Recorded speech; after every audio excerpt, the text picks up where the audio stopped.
Glenn Whitley, County Judge. Here.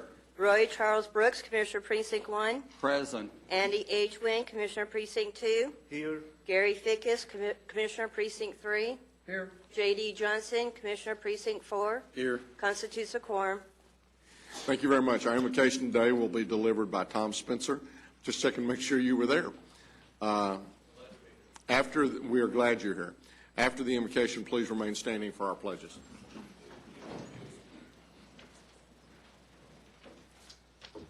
Let us pray. Heavenly Father, we begin this meeting acknowledging your presence and power. We praise you because you are our creator, sustainer, and redeemer.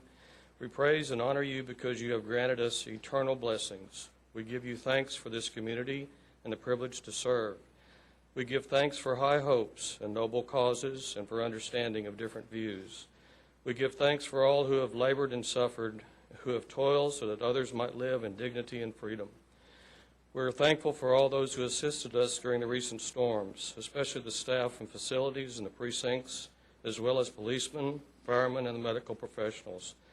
We're thankful for the moisture for our parched land, but humbly request the liquid variety at your earliest convenience. We ask that you provide protection for our loved ones, both near and far away. We ask that you provide comfort and healing for those in need. Amid the questions and confusion of the day, we ask for discernment and wisdom. Help us follow your example of a selfless servant and make good decisions for those we serve. Make us worthy to serve our fellow men. For it's in Jesus' holy name I pray. Amen. Amen. I pledge allegiance to the flag of the United States of America and to the republic for which it stands, one nation, under God, indivisible, with liberty and justice for all. Honor the Texas flag. I pledge allegiance to thee, Texas, one state, under God, one and indivisible.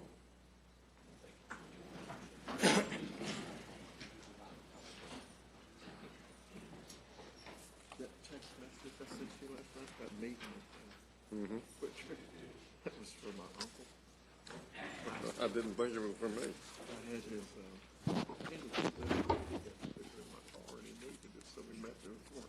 Agenda announcements, Mr. Manius. Go right ahead, Mr. Mannion. We'll just conduct a little business up here. Thank you. Members of the Court, we have several announcements related to the agenda. The first one is on the Administrator section, item 4A2. This is a certificate of recognition. We're going to hold that until the 14th of January. Also under the Administrator section, item 9A5. This will be discussed as it relates to an activity or discussion item that we have on the briefing. So we're going to pass item 5 until that briefing item and then come back to it. And then finally, members of the Court, under the Auditor section, item 9B2. This concerns the Auditor's report of the review and countersignature of disbursements for the District and County Clerk Registry accounts. The District Clerk's response was not included in the court packet. It is in your red folder, and we will make it part of that court packet. Thank you, Your Honor. The item we were holding was 9A2? Yes. Okay. Court members, you have before you the minutes of our regular meeting of December the 3rd. Move approval. Second. A motion is second. Any discussion? Please vote.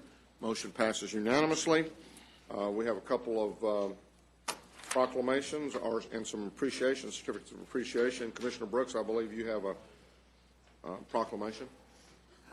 Yes, before I get to that, Your Honor, I would like to acknowledge the fact that today was the day that we were supposed to have the O.D. Wyatt Singing Chaparral Choir to join us for their annual concert to Commissioners Court, which has become the traditional start of the Christmas season for the Tarrant County family. This has been a gift to Tarrant County from Precinct 1 for over 20 years now. This is the first time in 20 years that they have not been able to do this. But because of the inclement weather, because of the 2-hour delay in the start of schools, the school district needed all their buses to get kids to school, and therefore could not transport the choir down here to entertain us this morning. I hope that you took advantage of the spread that we always have when the choir comes. That did not come from Precinct 1. I think that came from GK's Special Projects Fund. Enjoy, everyone.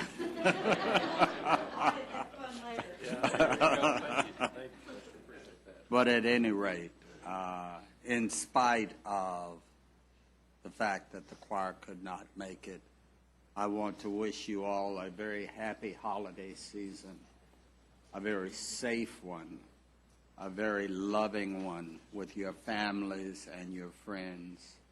And the choir has offered to come in January if we want them to. We will have discussion about that at the appropriate time. Thank you, Commissioner. Thank you, Judge. I almost asked everybody to stand and break out in the song that they always march in, but Better thought of that. cooler heads prevail. Yeah. At any rate, we've got a proclamation this morning for the Granbury Intervention Foundation, their 10th anniversary celebration. Judge, would you read that into the record, please?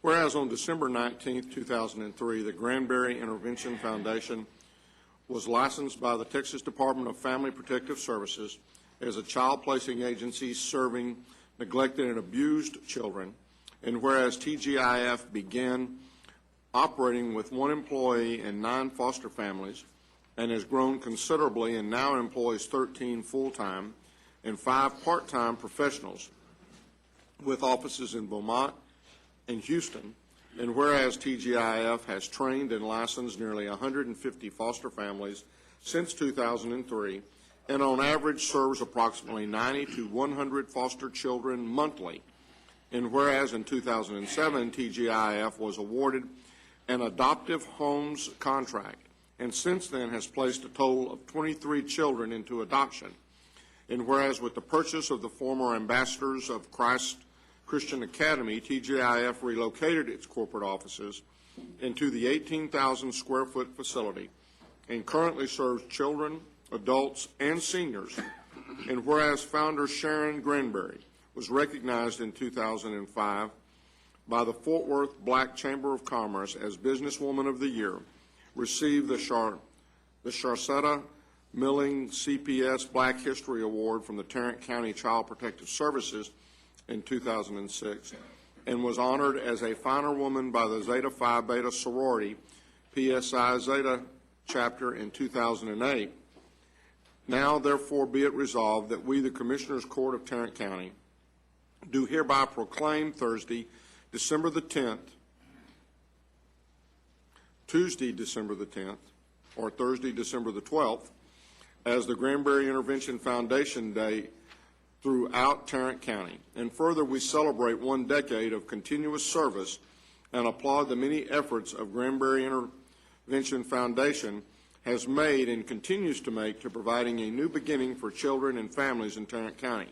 In witness whereof, we have hereunto set our hands and caused the seal of Tarrant County to be affixed this 10th day of December 2013.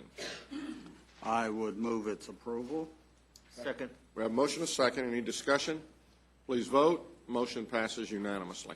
And for presentation of this plaque, I would ask Ms. Sharon Granbury, the founder, and Mr. Gaylord Gray to please join me at the podium.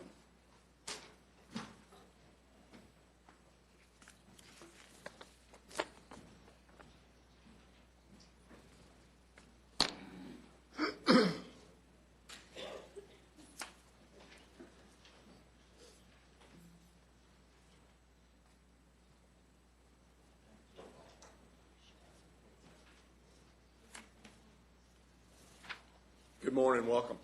Good morning. Thank you. This is truly an honor. It's a privilege to be here. We thank the Commissioners Court for recognizing the Granbury Invention Foundation, and we just ask that you continue to pray that we can do more in the community that we're serving. Thank you for your great work. Thank you, sir. Thank you, Shane.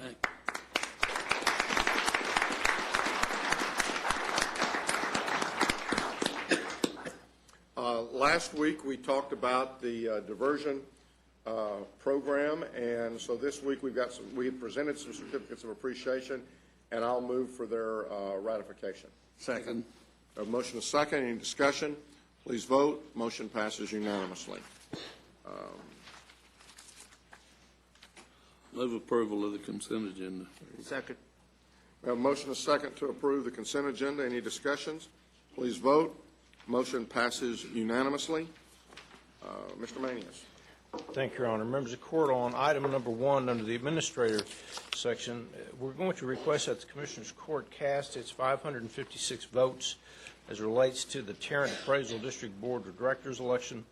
Let me make one comment or several comments on this. The court had nominated Johnny Bennett and John Eubanks as potential candidates. We've checked with the appraisal district.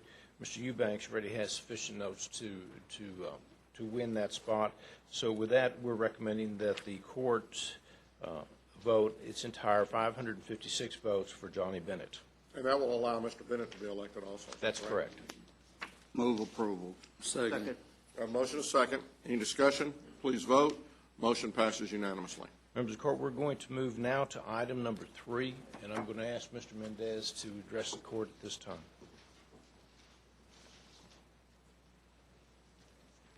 Good morning. Good morning. We're asking the court this morning to consider participation in what is called the County Transportation Infrastructure Fund Grant Program. By way of background, a couple of pieces of legislation were passed this last session with the intent of assisting in the repair and the upgrading of those roads throughout the state of Texas that are impacted by the production of oil and gas.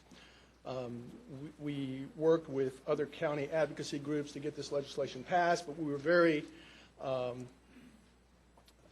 not very optimistic that it was going to be funded.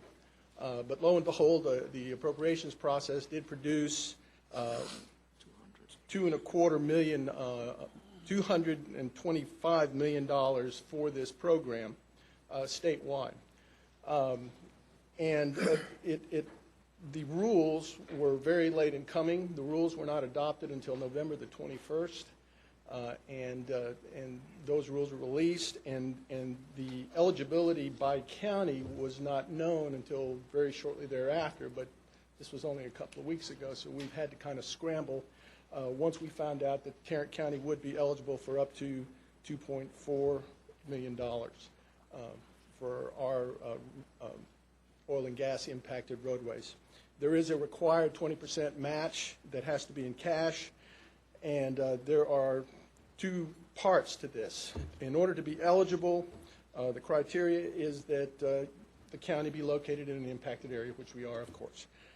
Also, we have to create a county energy transportation investment zone. This is very similar to other tax increment financing type arrangements, but this is pursuant to one of the pieces of legislation that was passed, in that it is very specifically targeted towards county energy related roadway activities. Thirdly, we have to create an advisory board to that reinvestment zone operation, and this will be consisting of up to 3 oil and gas representatives and 2 public representatives on this advisory board. Strictly an advisory board to the Commissioners Court as to how to utilize those funds that are created by this TERS. That board is appointed by the judge and confirmed by the Commissioners Court. All the grant applications are due to TxDOT during the first week of February, or the week of 7th through the 14th. And here's where we come to the short timeline, because the statutory requirements for the creation of this County Energy Transportation Reinvestment Zone require a 7-day notice period before a public hearing can be held. And once the public hearing is held, where the court will determine that we can benefit from this grant program and outlining the general definitions of one of these reinvestment zones, there's a 30-day wait before the court can order the creation of this zone. And that puts us, well into late January before we can take that order, and that leaves us with a week before we can put together the grant application for the application for this loan. All of the projects that we would be considering to include under this grant program do not have to be in this reinvestment zone, but one of them does. The other projects outside that zone can be funded through the use of the grant funds. So you've got two different sets of pots of money. We have to establish this zone in order to access the grant, but we don't have to establish the zone to encompass all of the projects that we are going to consider using. What money goes into what money out of the zone goes into this quote-unquote whatever pot it is we're talking about? Well, it's basically a standard reinvestment zone, so if there is a segment of roadway that we determine is going to be impacted now and into the future, we would draw the zone around that project. And then those properties that surround that roadway, it's just that tax increment financing that But goes how back. much? I mean, a lot of our tax increment, we may only dedicate 50% or 40%, or how much of the percentage of the tax going in there is dedicated to roads in that All area? new growth, isn't it? Yes, sir. It would only be the increment increase, but that percentage is to be determined by the court with the advice of this advisory board. So it could be anywhere from 0 to 100%. That's my understanding. Can we ask other taxing entities to participate? Yes, we can. We can. In fact, we can ask to participate with the state on state roads as well. But we have to determine that those roadways that will benefit from this have been impacted by the oil and gas production. We have to prove that. Well, they use the words reasonably ascertained. Reasonably. So we got a picture of a gas truck going over that road, we can reasonably ascertain that they've done some damage. Or if there's a well off that road, you can reasonably Or ascertain. 27, well. Or 27, yes. Mark, does it have, I mean, do you have to have all the roads in this, or can it be one road? And the other 15 can be outside? That's my understanding. That's exactly what I understand. We have to have one of these zones in order to access the grant money. But you only have, I said in the same meeting you said in. Yes, sir. At UCU, or CUC, okay, when John Barton. Bart talked about it. And I got the impression that you form your energy TIF, and you had to have at least one road in that TIF, but you could have multiple roads outside of it and get the funding. Now, that's what... You can't have multiple roads outside of it, but those roads outside the TIF can't benefit from the monies generated by the TIF. They can use the grant funds That's what I'm talking about. that just I mean, establish he the even TIF. talked to the point where you form the TIF, you get your money, you dissolve the TIF, It's not okay? He It's a said start. that. Form it, get your dollars, dissolve it. And that's where I'm unclear, because technically, the way the legislation is laid out, once you create the TIF exists for 10 years. Okay. Okay, let me ask this question. In effect, we can create more, we can create one, or we can create 20, or we can and basically, the way this value goes, you've got a baseline value at the time that you form it. And so for all intents and purposes, anything we form next year is going to be valued at whatever the value was as of January 1st of 2014. So we've got 12 months by which to determine what roads we want to include in that. And I know we've got to get in here quickly in order to be able to get the application. We've got to have at least one. done in the time frame so that we can apply for this money. But I guess the question is, if we were going to use this to help fund road development in some of the areas, we could take any road that we feel like had reasonable impact. We could create a TERS on that road and at some point in the future determine what percentage of any of that increased value do we want to put toward that particular TERS. I believe you're correct, except that we will need, if we want to access. We as got to much have of- one right now before the 30 days. And we have to have a list of projects that justify accessing the full amount of the grant that we're eligible for. One project, I think, would be more than enough. Probably so. I have presented 2 projects And I that are presented thoroughfare roads 6, I think. that would need more than what the grant application is. And the other thing is, the 2 point whatever million you referred to is the minimum amount that we're eligible for. Yeah, that's a one-time grant. So far. That's based on 254 counties, all 254 counties making the application and receiving funds, that 2.5. If there's only 30 counties, then that money gets divided a whole lot differently. Be a lot more money. It'll be a lot more Well, money.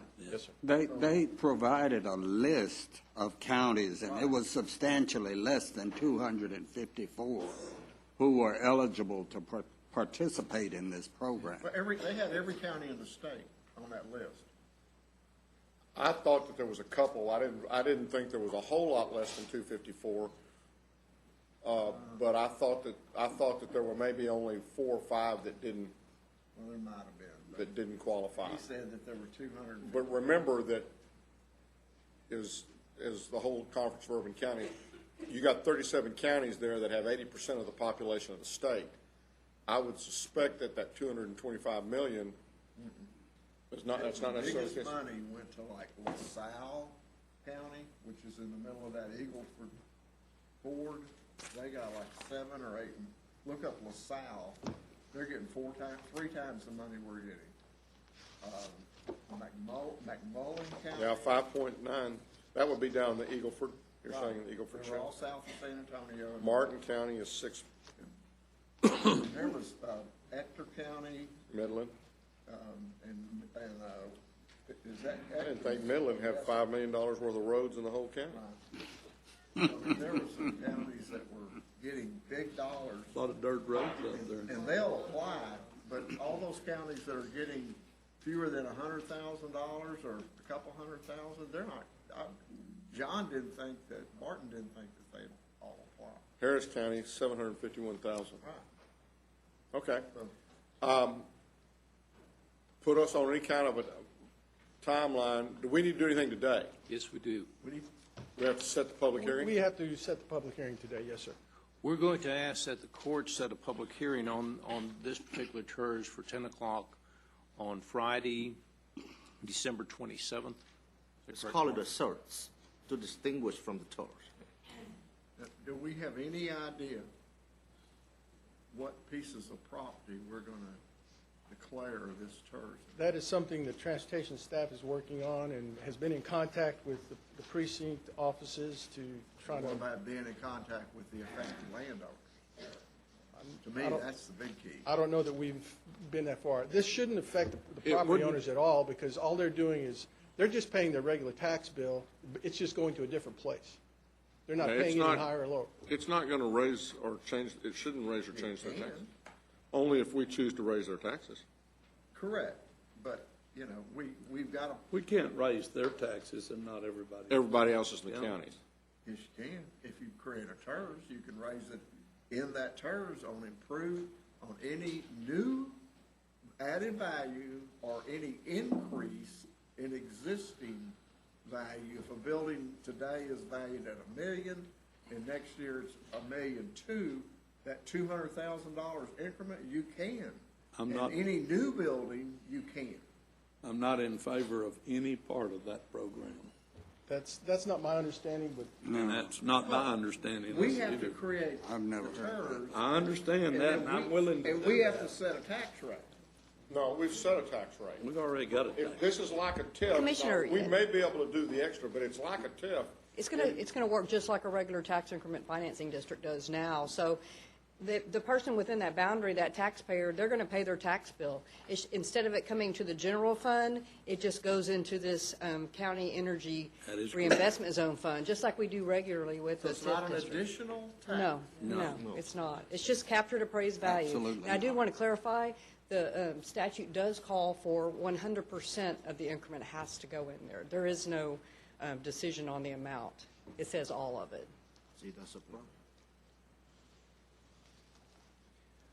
That's a problem. That's a problem. Well, unless we talked about just doing the zone just pretty much along the roadways. I don't see how you do that. I don't see how you do take just the roadway and not any property. Let's, These are things we'll have to look at. Let's That's- get back. We got a lot of answers. We know that we want the money. I make a motion that we set a public hearing for December 27th. Second. Okay, Second. we have and a we motion. can work out all the rest of this. And I guess the only question was, is by doing it on the 27th, we still allow ourselves to meet the timeline. Yes. And there's not a reason for us to come back in here between now and the 27th and do that. No, sir. Okay. Except we're going to have to work with transportation to start getting these projects lined out for him. Yes. And that's going to be a joint effort. It can't be one or two of us. No.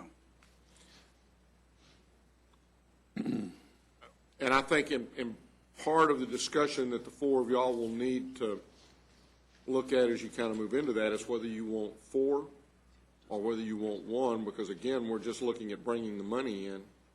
We need one to bring the money in. Granted, we've got to set a priority as to how we determine which one we're going to do, but with what Lisa just said, in that 100% of the increase, and I know part of that discussion will be is how wide do we include that zone? I think that it is, you're right, it is going to require a little bit more. And if we have to make that decision as a body, then that means the meeting on the 27th may be a little bit longer than what we had originally anticipated. I would assume, let's just take for granted that we find one road, and I'm just going to use Silver Creek for an example. It's a major Okay. thoroughfare, and a Yep. big road, one that needs a lot of work done on it. So let's say that we adopt that for the project. So we take the properties along somewhere along Silver Creek Road.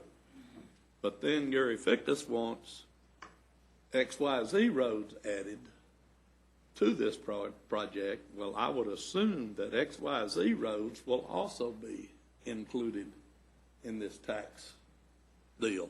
Is that correct? We would, in that situation, have to establish a different zone. We would be adopting one or two. Unless there was 'Cause they some have way to to be link them contiguous. together. Yeah, unless there's a way to link them together, because these have to be contiguous zones. Okay. I thought Barton said we didn't have to do that. You had to create a TERS in your county, that met the letter of the law, and you had to have at least one project in that TERS, but you could have multiple other projects throughout your county that were affected by the energy business, oil and gas business, that you could take that money It's coming from the state. coming from the state and utilize it. But see, And he made the comment, he said you can do away with your TERS, and I'm sure, I hear there's some minimum, or is it automatically a 10-year deal, or? Those are some questions I think. We and got a lot of, yeah. I think what you're saying, you were just fixing to say it. We got a lot of questions to answer between now and the 27th. And I know that we had not planned on any kind of a meeting between now and the 27th, but I'm just cautioning y'all that I think we've got a lot of discussion that's going to have to continue to go around all of this. And I would suggest that we start that conversation. And if by some chance there's a need to have another meeting between now and the 27th, or a workshop just to talk about this, that we don't wait till the 27th to come in here and try to because what's going to happen is we're going to give you a lot more questions on the 27th that I'm guessing that somebody's not going to know the answer to. My concern is this. My concern is this is a one-time grant, okay? It's kind of like a hook. We draw a zone, and then we take 100% of the tax increment, put it into this zone to fund roadways that are potentially impacted by the energy industry. Okay? And then next year, there won't be any more grant coming from the state. Okay? So basically, it's a way that the state has a little bit of the incentive for us to basically take ownership of this issue in the county. So we have to think about that as well. I mean, is there any sort of wording in this law that will say this is a one-time funding, or is it a perpetual? The fund exists in the statutes now pursuant to the legislation that was passed. Whether or not they add money to that They fund. appropriate or not, next year or not, is Every session is is gonna be- debatable. Yes, sir. I see. The two things that I heard that most concern me is, can we immediately do away with it after we get our money? And the dimensions of the TERS as it pertains to, you know, the adjoining land. Whether we just say that the TERS is going to be just the highway and it's not going to be any of the land, because once we determine that we've got to give 100% of that increment in there, of that increased value, now we have potentially limited our ability on our operations of our ongoing budget, The general fund, that's our right. general fund, as well as other things. So those are two critical questions in and among all of the rest that I think we've all got at this point in time. So I would I also want to get clarified the question that he brought up, that there may be additional taxes for these people, because I don't read that anywhere in this act, and I want to make sure that is correct. Right. So a lot of questions to y'all to determine whether you think we can get all that covered in a 27th meeting, or whether or not we might want to consider doing a workshop with, you got a problem over there? Somebody gig you or something? I can relate. Judge, we hear what you're saying. Yeah, I'm just a little nervous about all that I think this is going to generate, so. Our issue here is what happened was that the rules came out late. We didn't even know we were going to get any money, and then we found out last week that we did. We're trying to move, at least put everything in place so that you all can make some decisions. And we hear what you're saying. That's why we brought it today, so that we could at least call that public hearing for the 27th. If, in fact, we need to have a work session before that, well, then obviously we're going to call that, because it's $2.4 million that we can bring in. At Yes. least. And It's so- 2.4 million, but we got to be careful. We're trying to get that 2.4 million. In the process, we'll trip over ourselves in the long term. So there's a difference between a search and a TIF. I know we're using a TIF, but the TIF, when we invest in a TIF, we actually expand the tax base in the long run, and therefore we make up for the lost revenue for the general fund. In this search, it doesn't really expand the economy, the tax base for us. We're basically putting that money back, the 100% increment, back into the road, and not necessarily improving the tax base. So we have to distinguish between the differences between the We two. understand that. And Commissioner Wynn, what we've tried to do, we're researching now, we can just simply run it down the right-of-way lines. That way you don't impact any future incremental taxes to place them into the road project. It goes to the general fund. I've had a number of discussions, or a few, on a TERS. Not an energy TERS, but just a TERS. You have two. And my understanding is that it's on a roadway, and the TERS purpose is to fund improvements along that affected roadway that's in the TERS. And the way they fund that is on the added value. So it's got to be real property, and the question is, do you go 1,000 feet deep, a quarter mile deep? And that's something that the people make, whoever's creating the TERS has to make that decision. But the dollars that are generated come from that TERS, and it's, again, my understanding that it's not taking from our general fund money, it's additional dollars that are being generated off of those improvements. Commissioner saying the Fickus same thing. I think is we just right. need to. If we only confine it curb to curb, then there is no increment, and all we get is the grant money. But is that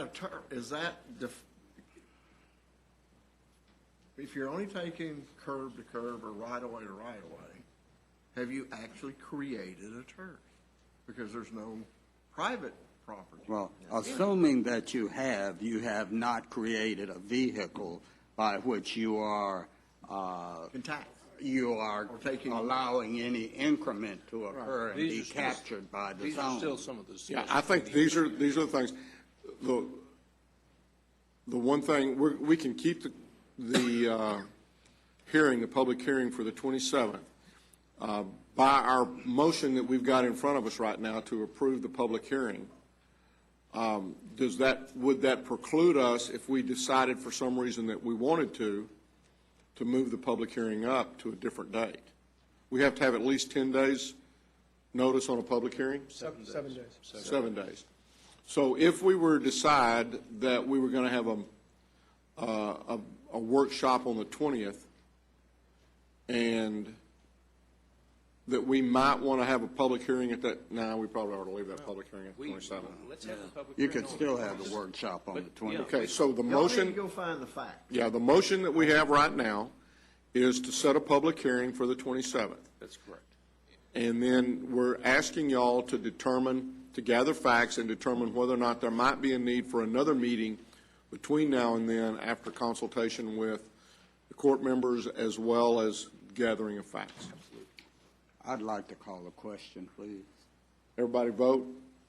Motion passes unanimously.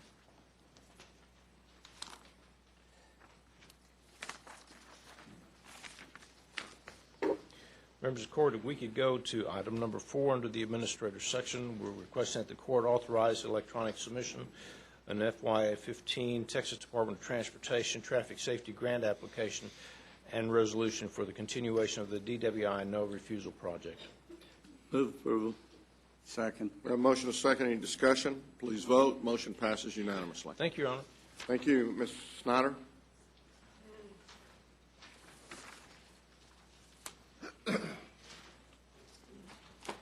Risk Management Board is recommending the payment of the 2 claims that are listed on your agenda for your court communication. Move for approval. Second. We have a motion and a second. Any discussion? Please vote. Motion passes unanimously. Mr. Rayburn?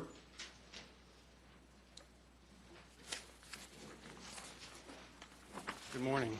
Good morning. Merry Christmas. Here this morning requesting that the court consider the early voting sites for the 2014 primary election, and this includes a request that we've received to add an additional early voting site at the All Saints Catholic Church Parish Hall for the 2014 primary election. The list that you have before you is the proposed list of locations for the primary election. We based this on the locations that were used in the November constitutional amendment election with some changes. We've eliminated the sites that were proposed for that one election only that were requested by Fort Worth ISD and the city of Richland Hills. We've eliminated a site in Grand Prairie, a church that we had been using that's no longer available to us. We are searching for a replacement for that, and so we may come back at the first meeting in January to propose a replacement for that site that we've lost in Grand Prairie. We also have added sites that we normally use in even year elections, including the Southwest Community Center and our college and university campus locations, with the exception of Texas Wesleyan, which says that they didn't have room for us in this election. And it also includes the addition, the request from the Tarrant County Democratic Party to add the All Saints Catholic Church Parish Hall location. We have several audience participation forms with regards to this matter, and I'm going to pause now and take those, and then Steve, I'll at the end of that point in time ask you for your thoughts in regards to that. First, I will call on Mike Martinez and ask you to please come forward and say your name and your address. Now, this is on the agenda, so we can talk about this. I was fixing to say we couldn't, but we can. Come on down. Mike Martinez, 500 Throckmorton, downtown Fort Worth. I appreciate your time, Judge, Commissioners. Thank you very much for having us today.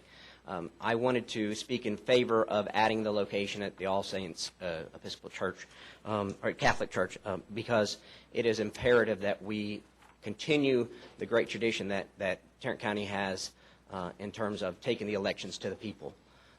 We have a lot of folks that are disabled, that have a difficult time getting around, and when we take the election polling places to the people and make it more convenient for them, that is a very good thing. And so I do appreciate your consideration. I hope that you are in favor of this. There are a lot of people out in the community, and as we begin the election cycle this go around here, we know that it'll be a good thing for the people of Tarrant County. Thank you. Thank you. Thanks, Mike. Next is Jacinto Ramos. As if you've been around here very long, you know that I don't do well on pronunciations. Come on down. Doesn't wish to speak. And it says do not wish to address the court, so I apologize. Mr. Ramos is a member of the Fort Worth ISD Board of Trustees. Thank you for being here today. Stuart Clegg.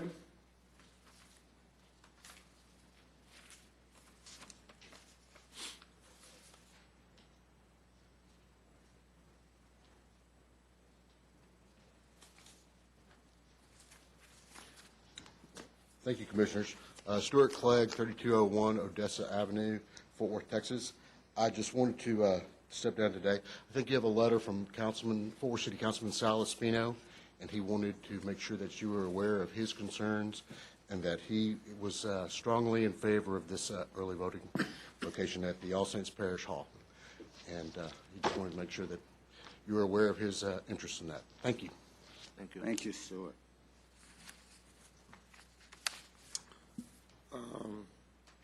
Ramon Romero.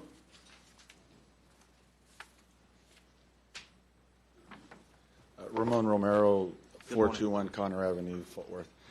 Thank you, Commissioners, Judge Whitley, for allowing us, obviously, to be here today and speak on the increase of the location there, the addition of the location at All Saints Church.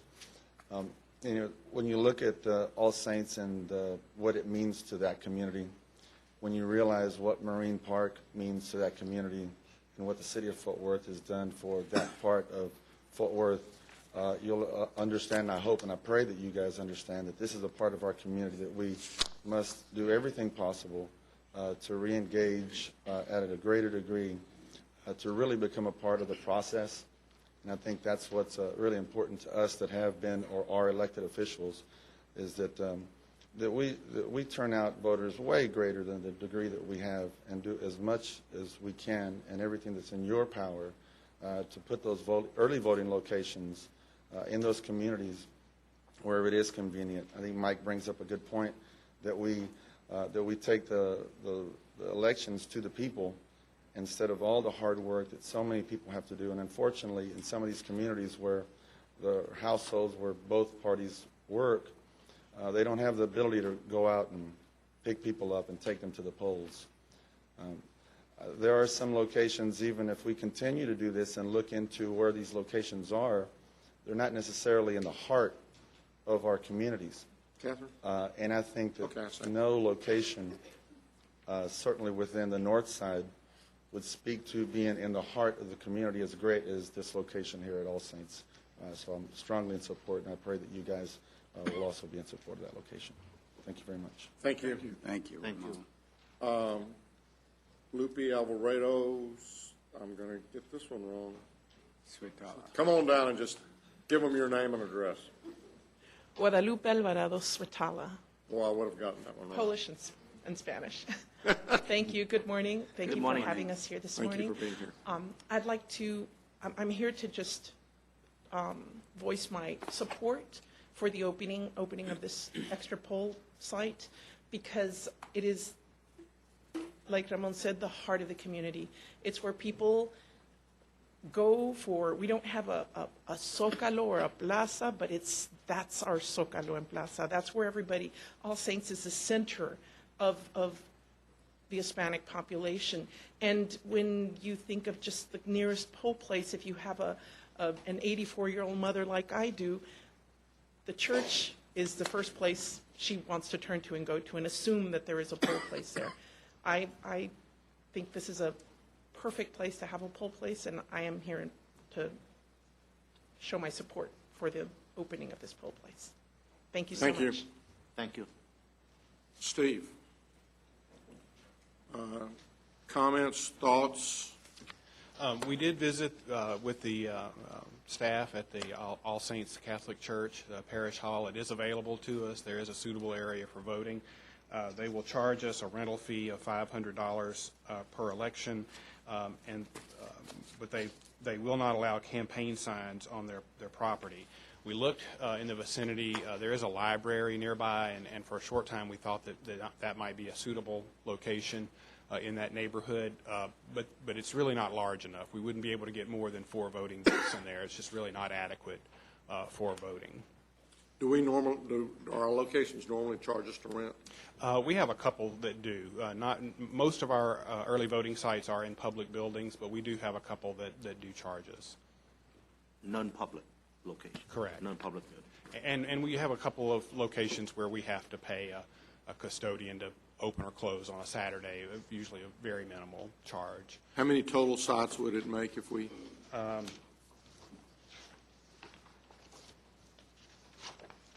So we're proposing a total of, I'm sorry, I picked up the wrong list. 31 permanent sites and 39 that are open the full time, an additional 8 temporary locations at the college and university campuses. We may be back in January with that replacement for the Grand Prairie site that we lost. So we're still trying to find a suitable location for that. Are there any other early voting sites near this location? The closest locations are the Plaza Building downtown, which is about 2.4 miles, the Diamond Hill Jarvis Public Library, which is 2.8 miles, and then the Tarrant County Election Center, which is 3.9 miles away. What does the law say about campaign signs? Because it's Can a we make that private, decision? well, because it's a private building, they are able to exclude them. But we've made it clear to the church staff that if it is approved, our election officials would not be able to enforce that. That's something that they would have to do themselves. this is a special case as far as I'm concerned. It is, as Lupe said, All Saints Catholic Church, where Father Hasso is the shepherd, is the center of that community. It's a gathering place. It is where community concerns are discussed and decided.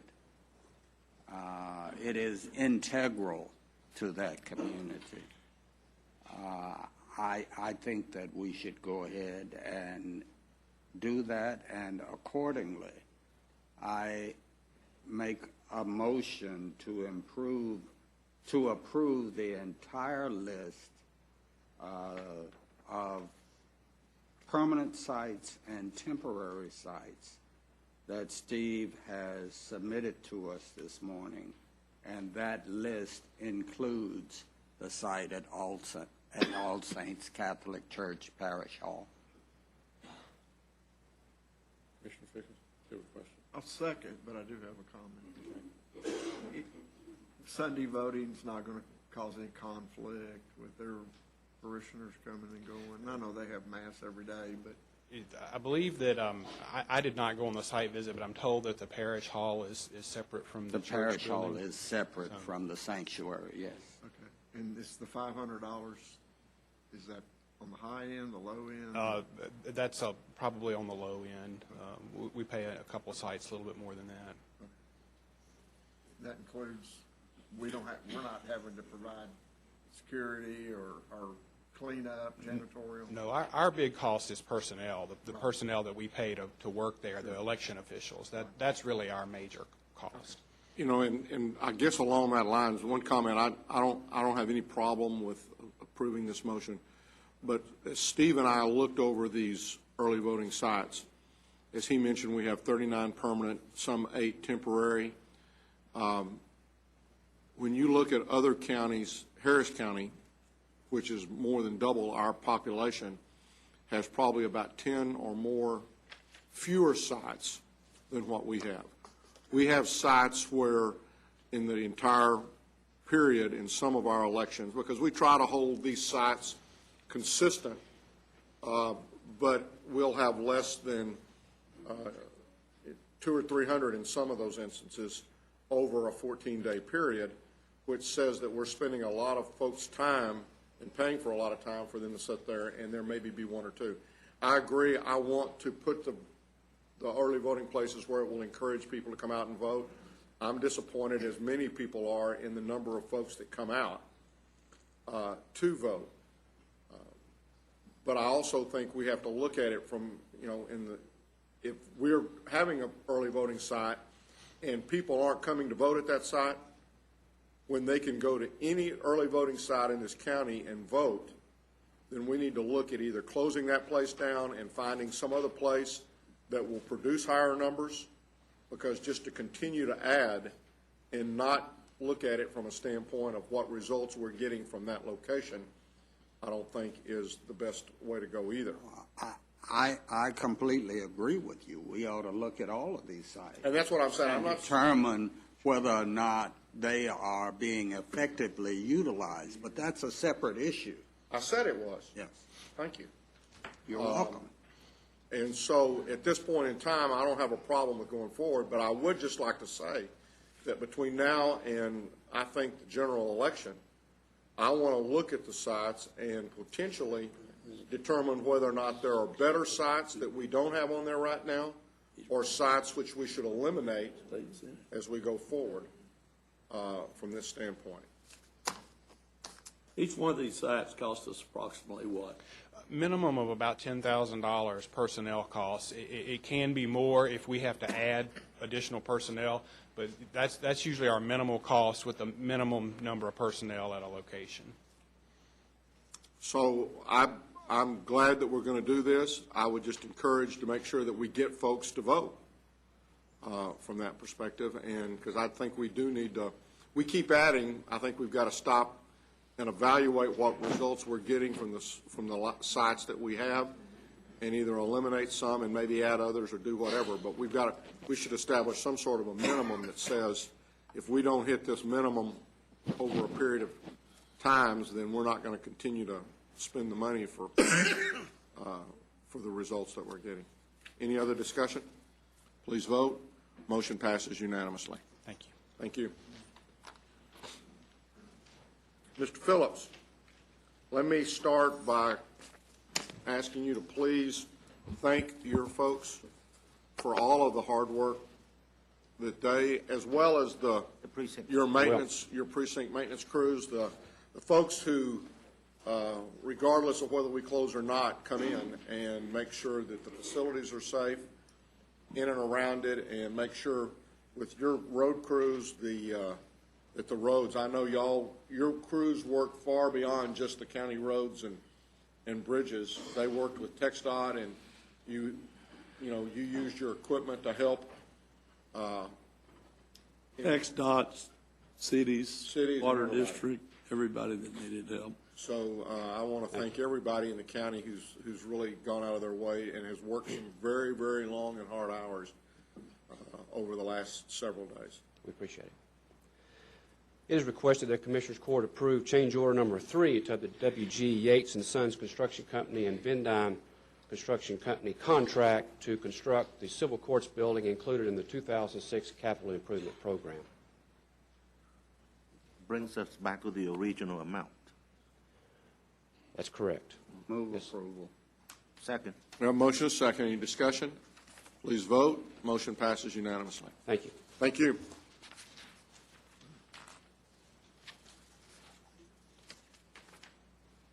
Glenn.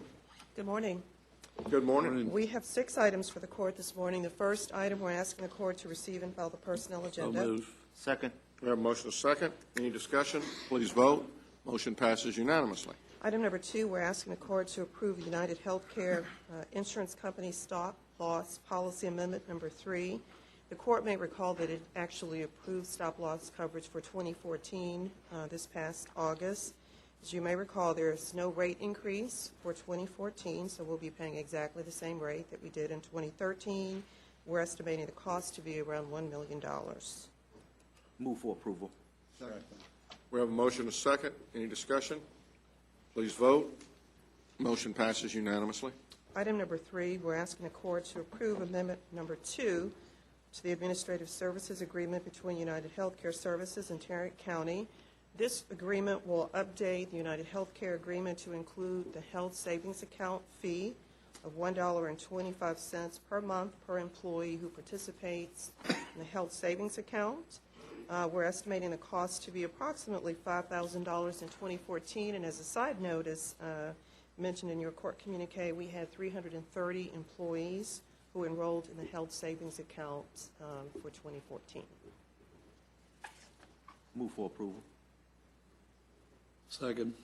We have a motion and a second. Any discussion? Please vote. Motion passes unanimously. Item number 4, we're asking for the waiver, or a waiver of terminal benefits for probate court 2. The guardianship auditor will retire at the end of this month with 83 vacation hours. Judge Furchel is requesting a waiver of 59 of those vacation hours effective January 6th. Clearly, Judge Furchel's set to go. We've already identified, or he's identified, the replacement guardianship auditor, and they're set to start work if the court approves this waiver. Move for approval. Second. We have a motion and a second. Any discussion? Please vote. Motion passes unanimously. And our 5th item, we're asking the court to approve changes to the table of organization to reclassify one position for the county administrator. We're asking for the reclass of a grant auditor to strategic initiatives manager effective December 11th. This position has been reviewed by the Job Evaluation Committee and has been assigned a pay grade of 74. We're estimating the impact to the general fund to be approximately $8,800. However, this cost for 2014 will be offset by salary savings since the grant coordinator's position has been vacant this entire fiscal year. Move approval. Second. We have a motion and a second. Any discussion? Please vote. Motion passes unanimously. Our 6th and final item, we're asking the court to approve changes to the table of organization for public health, the creation of 2 positions. One, a disrupt position that will focus on pertussis and other diseases, community diseases. The second, an intake epidemiologist specialist for the preventive medical clinic. We're estimating, actually, the impact is outlined in your court communique. We're asking for this change effective December 11th. Move approval. Second. Motion is second. Any discussion? Are these grant-funded positions? The first one is disrupt, and the second, yes, is grant funded. Please vote. Motion passes unanimously. Thank you. Thank you. Public Health?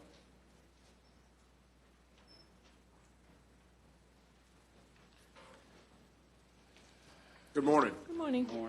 We have 4 items for your consideration today. I'll be tag teaming with Marsha Gillespie to present these. The first one is a request for approval of North Texas Tollway Authority toll tags for 3 public health department vehicles to provide the contracted services at the DFW airport. Move for approval. Second. We have a motion and a second. Any discussion? Please vote. Motion passes unanimously. Thank you. Good morning. Good morning. Good morning. I'm also requesting that you accept a monetary donation from the Rainbow Lounge. This will be used in the preventive medicine clinic. Move approval. Second. Discussion? Please vote. Motion passes unanimously. The third one is we're asking approval for the Public Health Department Demonstration Year 2 IGT payment, which is an intergovernmental transfer payment, and this is our second payment for DY2. Move approval. Second. We have a motion and a second. Any discussion? Please vote.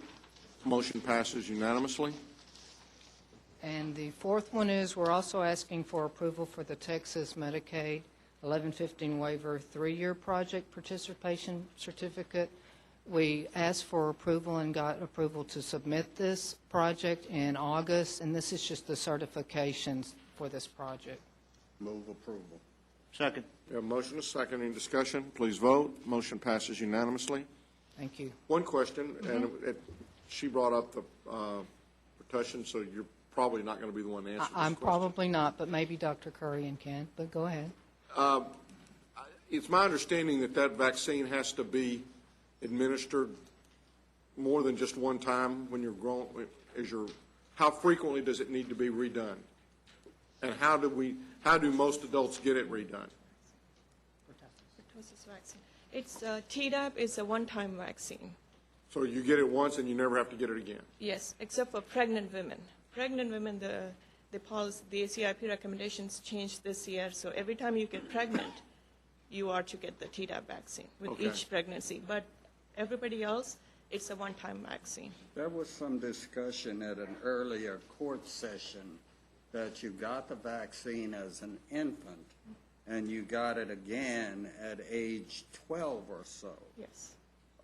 That's not what you're telling us this morning. That is the question that Judge was asking was the Tdap vaccine, the booster dose. So pertussis has childhood vaccination series, which consists of 5 vaccines given at 2, 4, 6, 12 to 15, and 4 to 6 years of age. And what we've seen is that even after you've had these 5 series of childhood vaccines with Tdap, the immunity that's conferred following this vaccine wanes as you grow older. So ACIP came up with a recommendation that when you reach the adolescent age, which is 11 to 12 years, you now go ahead and take a booster dose with a Tdap vaccine, which is just a one-time vaccine. And it's the Tdap vaccine that pregnant women are now asked to take it with each pregnancy. But the rest of us just get that one booster Once you get it at dose. 12, no matter how old you are, Yes. you don't have to get it again.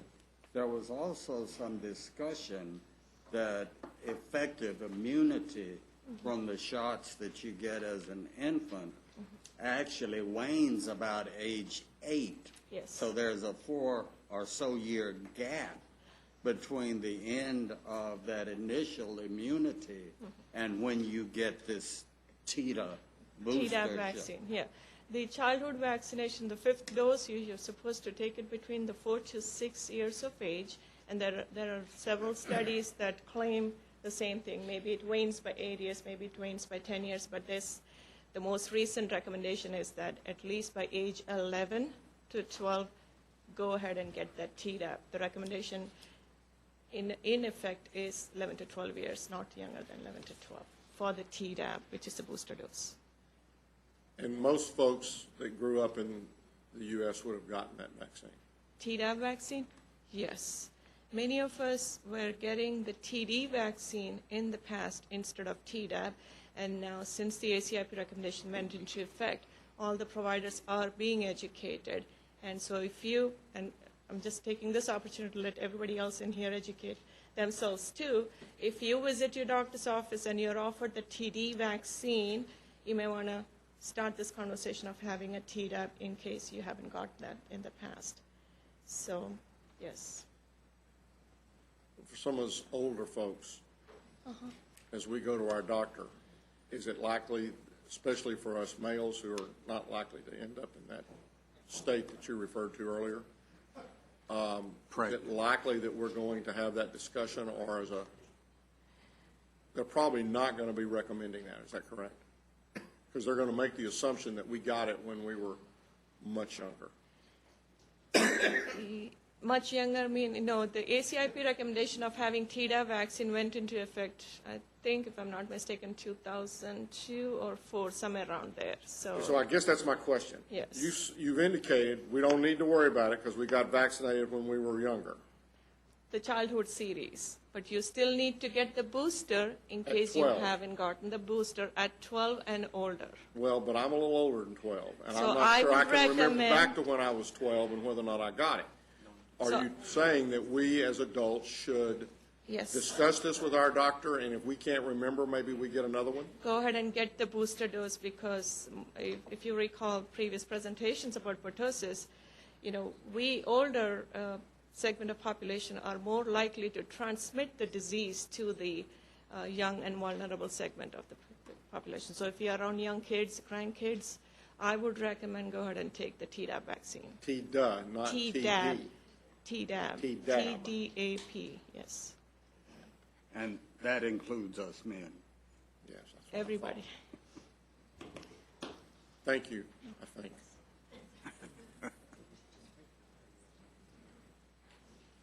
Come on down, Beecham. Have you gotten your Tdap? Not What today. bowl game are you in? It appears we were inadvertently left off for the second year in a row. I'm not sure if that was because we only won 3 games or a typo, but I'm sure it was a typo. we have 2 items for your consideration this morning. Our first item is a bid award recommendation for bid 2014-005.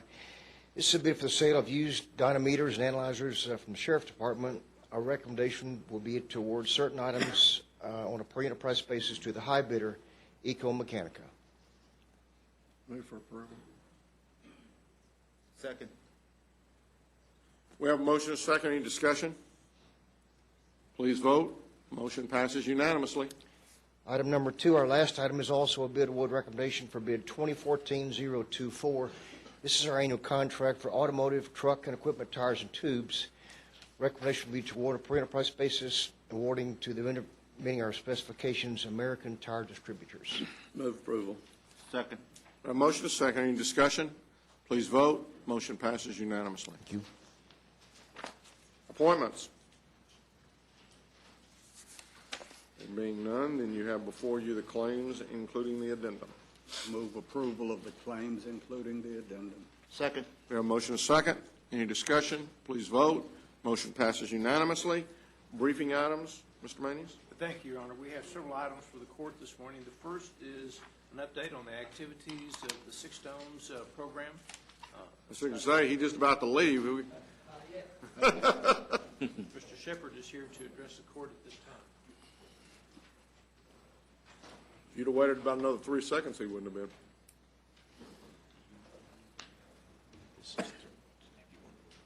Move forward. Fantastic.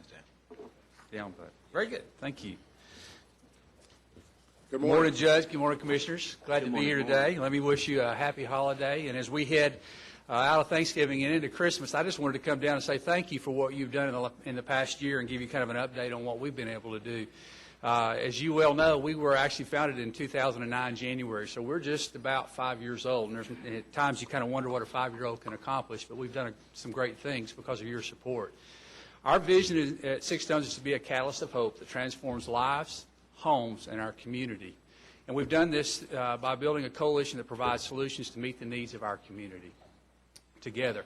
I was here in 2009 at the request of Gary McCamey, and you guys were very gracious in supporting the program then with a grant to the City of Euless for about $25,000.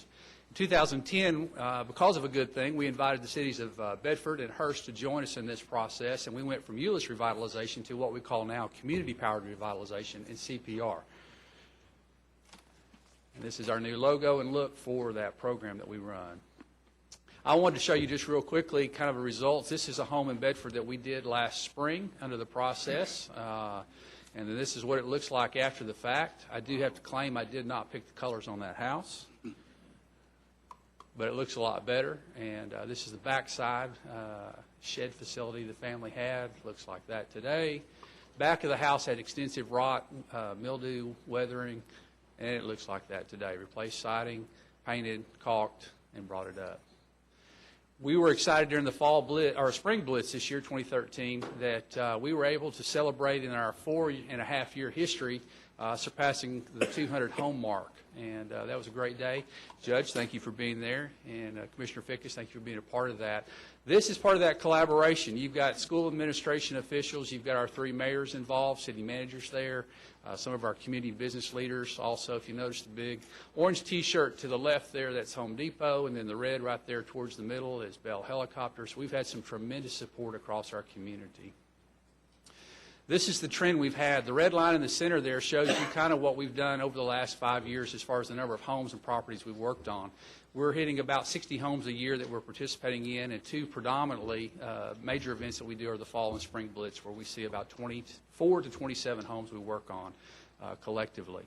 We had thought in the beginning process, it was the vision of Gary McCamey that we could invite our faith-based community that gets out, serves volunteers to engage in this process, and they have, as you see. But the thing that's been most amazing is that blue line there, and this year alone we've had over 100 businesses participate, from in-kind to actual participation in volunteer hours, which has been the real shocker for us. Also, too, we have seen, this is the trend line for the number of volunteers that participate with us on an annual basis. 2009, we had probably about 200 or 300 folks, and in 2013, we had over 2,500 individuals participate with us. We began in 2011 tracking those volunteer hours because those mean a lot to this community, and this year you'll see that we exceeded 18,000 volunteer hours through this program in those 2 major events. The other, as I'd point out, is the financial impact. The purple line there in the middle is the contribution through the match money that the cities contribute to this program. The green line below are actual cash donations in kind. You guys were gracious to us this past year. You supported us, and we booked that in 2012. I was here about a year ago. So that $10,000 was there, and then also you made a contribution late in the summer, too, that helped us get through the fall session. So the green is the cash, but the other is back to our business community. That red line shows the in-kind and support that we see from our business community. This year was over $103,000 worth of labor and services that were given and materials. Put that all together, and that minor investment from our 4 cities and also from the county commissioners, we saw approaching $250,000 worth of real dollars, real assets put back into our community. This is what it looked like for a recap for us. The number of homes that we had, the support that we had from our cities, and then the match money that we accessed in the process. Combine that all together, and it's about a 4-to-1 ratio that we're taking those dollars and turning into actual retail value back into homeowners' lives this year. The next phase for us is, and we're very excited, through a partnership with Tarrant County Housing and Development, also Tarrant County Housing Partnership, we were able to actually secure a foreclosure in Bedford that had been boarded up and vacant for over a year. We've gone in partnership, renovated that home. You can see it on the right. That home is on the market today, gone from a foreclosure to a home listed at $124,000. And I'm proud to say, as of yesterday, even with the ice, we have 2 offers on the home right now that we're working through in that process. So we're moving from revitalization to rehabilitation in our community. This is the exterior on that as well. Thank Atmos Energy and others for the driveway and the sod. That was part of their contribution and work day in our fall blitz this year. So what's the bigger picture for us now? We began with 1 home, but it's becoming apparent that we have a replicatable template that we're being able to communicate to other communities. Matter of fact, we've had conversations with cities in East Texas, Central Texas. Matter of fact, a couple on the border here of Tarrant and Johnson County, and I was able to meet with actually one of your fair cities just a couple weeks ago, Commissioner, about how they could either replicate or be a part of that coalition to collaborate. So we're excited about the future. The other thing that was astonishing for us is that this has moved us from not only rehabilitating or revitalizing homes, but this year for us, we were able to support 5,600 students in the HEB ISD that could not, due to transportation's issue, get down to downtown Fort Worth to participate in that back-to-school event. And we've had such social service agencies as JPS be a part of this process as well. So we're delivering services there. We're in the middle of what we call Night of Wonder. We have 3,000 students that will step in the gap this year that helps not only at Christmas. We all want a jolly and Merry Christmas, but it steps in the gaps of the lives of families that have to make tough decisions about utilities and rent and other things. So we've been able to do that. Our New Hope Center, we've gone from feeding about 2,500 to last year over 16,000 individuals receive support for emergency assistance. And that also translated into a project that we do with the city of Bedford, our Bedford Six Stones Community Garden, where we've got 77 beds, an 1,800 square foot storage and pavilion community center that we've produced over 2,400 pounds of fresh food this year for our clients as well. How do we make that happen? Volunteers. This is a picture on a Saturday morning. I know, Judge, you were a part of this event, and Commissioner, you've seen this picture many times. When you mobilize this many volunteers to change your community, CPR has become the on-ramp to do all the things I just listed. It has mushroomed into a lot of other activities for our community and brought about that change.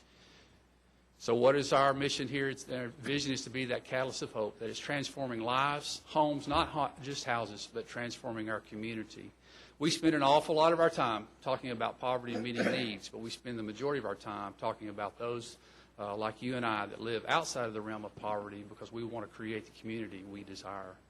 So I hope that you'll be a part of our process in 2014. I want to thank you from the bottom of our heart, the impact you've made up in the far north eastern reaches of Tarrant County. Our blitzes are scheduled for this spring, April 4th and 5th, and then we'll be back in October on the 17th and 18th.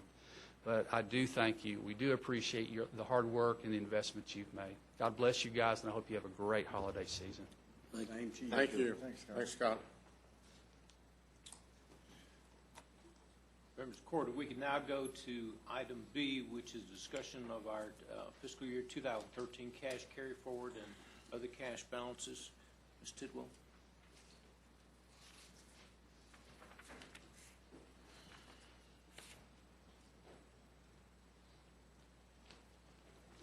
Good morning. Good morning. We were requested to prepare a look at how we ended up cash balance-wise after the end of the year. And I know Mr. Manius sent to you yesterday a file that contained these documents. We've got a nice colored document that looks a little bit like this, hopefully. And then there were three other. So you have a bunch of pages that have a bunch of numbers on them. It should be in your red folders.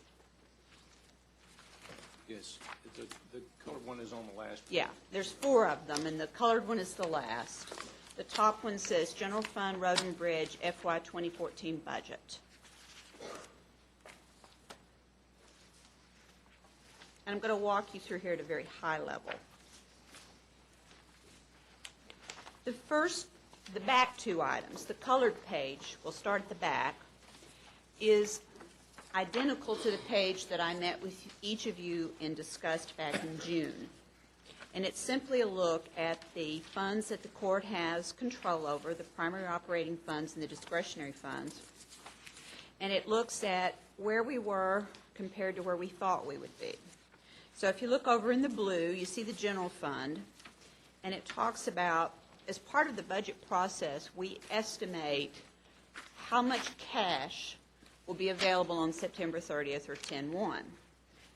Our estimate is, of course, just that. It's an estimate. So this document is walking you through that in the general fund, for instance, we, at the end of the calendar, at the fiscal year, had the $6,169,000 that you see there as says excess cash versus budgeted. And that then is explained below that. And it's primarily because less expenses were incurred through the end of the year. And then there were some revenues that were also larger than we could anticipate. So each and every year since I've been here, cash carry forward is a key component of the money that's budgeted into the next year's budget to be spent. And it's really just the amount of money that you didn't spend from that fiscal year. And so that's what this page is. If you go on over to the road and bridge, you see you had about $2 million left there that was greater than what was anticipated. So there's a total of $8 million out of the road and bridge in the general fund. And I realize that there's a lot of numbers on this page, but if you just take away that we had more money at the end of the year than we thought we were going to have, which is a good thing. We certainly would not want to ever wind up with less money. So it's good to always have more. The next page, the page that says recommended reserves and undesignated calculation compared to budget. It's a long title. It's got a nice box around it. You saw this document are a document very similar to this, again, back in June also, when we had some discussion about how much was enough to set aside for the county for its reserves.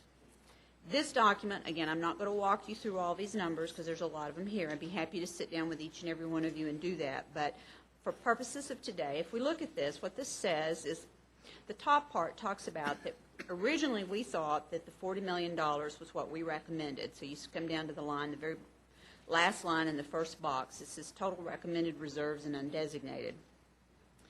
And then when we adopted the 2014 budget, what was actually in that budget that was adopted is $44 million.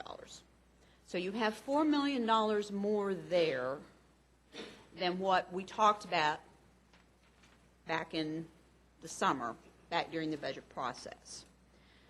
So when you look at those two numbers, if you go, let's just go on to this top page then for simplicity.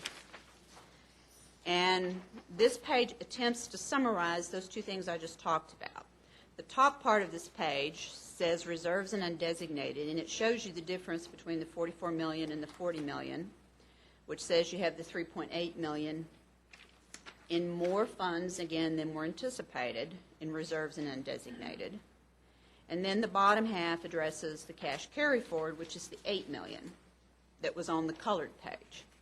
And again, all of that says that as of today, you have approximately $12 million more dollars than what was anticipated that you would have based on our estimates previous to that. And I know Judge Whitley has some discussion that he wants to have with you regarding how you might use some of those funds. And so again, we prepared this so that you know how much funds excess you have. Just for the sake of clarity, this is $12 million that we've got after we have fully funded our reserves and met every other foreseeable obligation as expressed in our budget that we just passed. This is $12 million in addition to all those other dollars. And I would say that's correct with one small caveat, and that is the fact that of the $40 million, the court officially did not enact a policy about what you wanted for the reserves. We talked about them. We suggested, and we had a lot of dialogue, but we did not formalize anything. So if you look at what we have today, we have some of that in reserves and we have some of that in undesignated.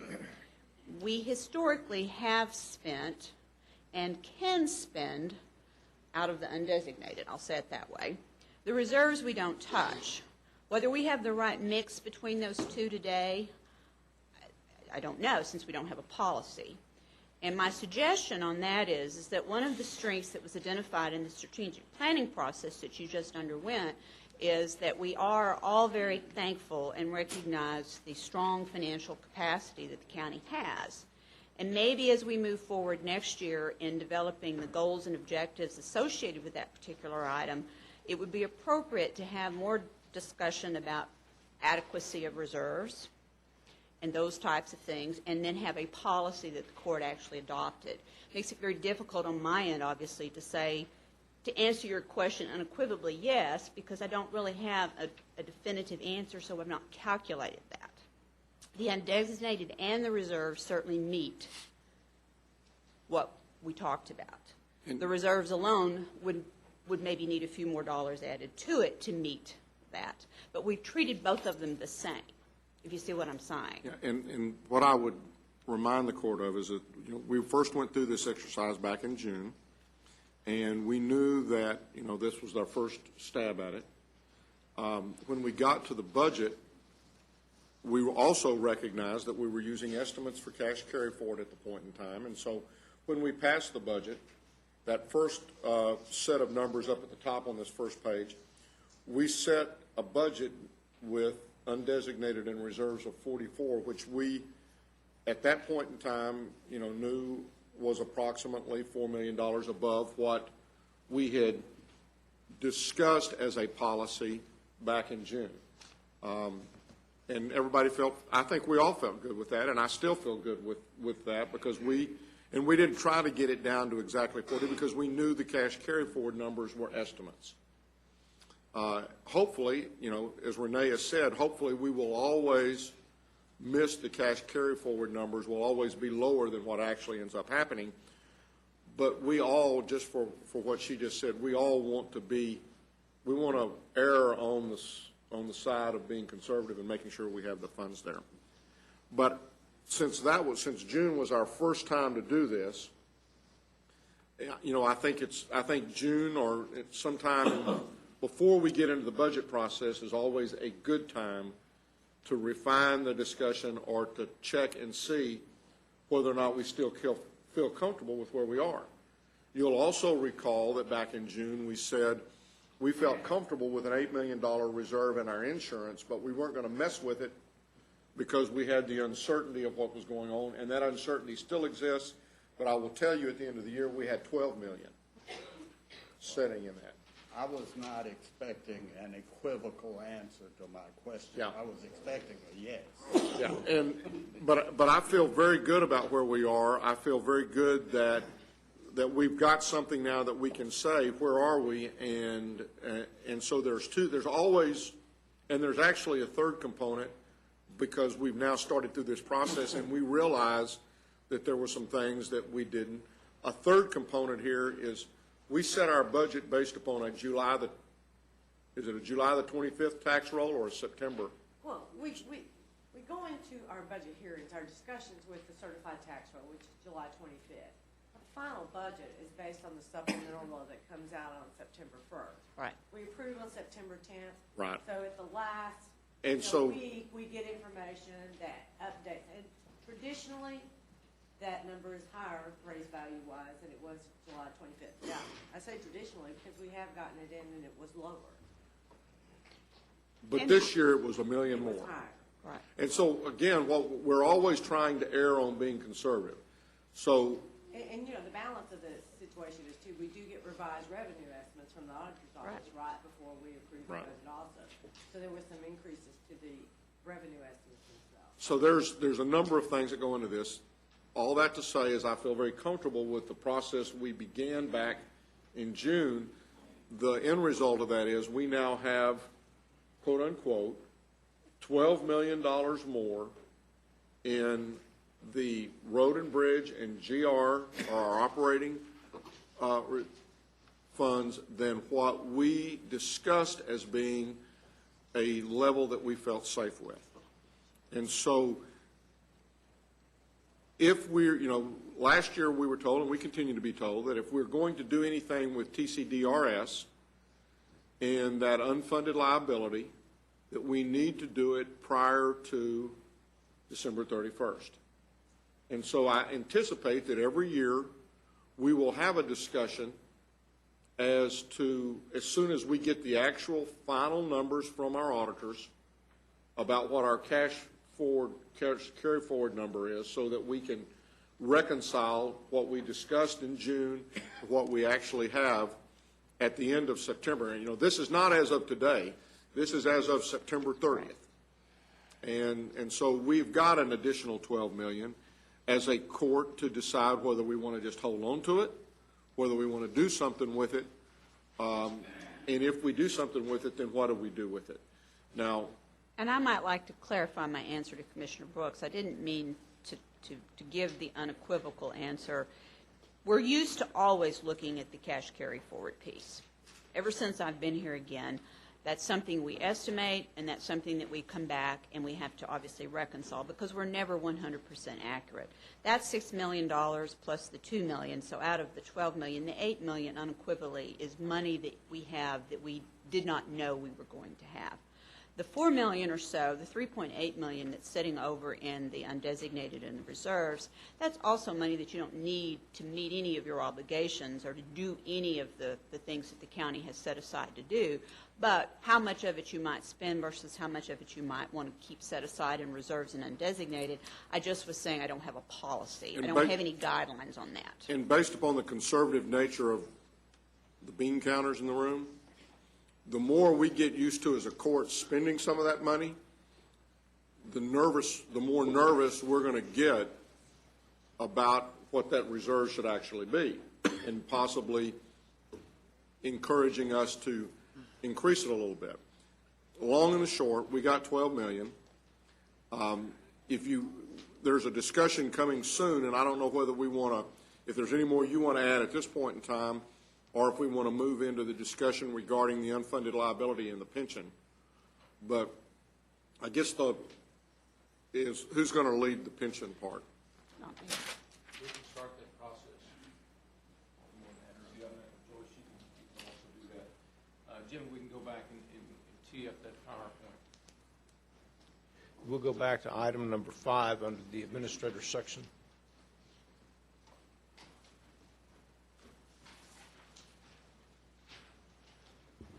You'll see that, and there's a handout in your red folder. It looks exactly like this.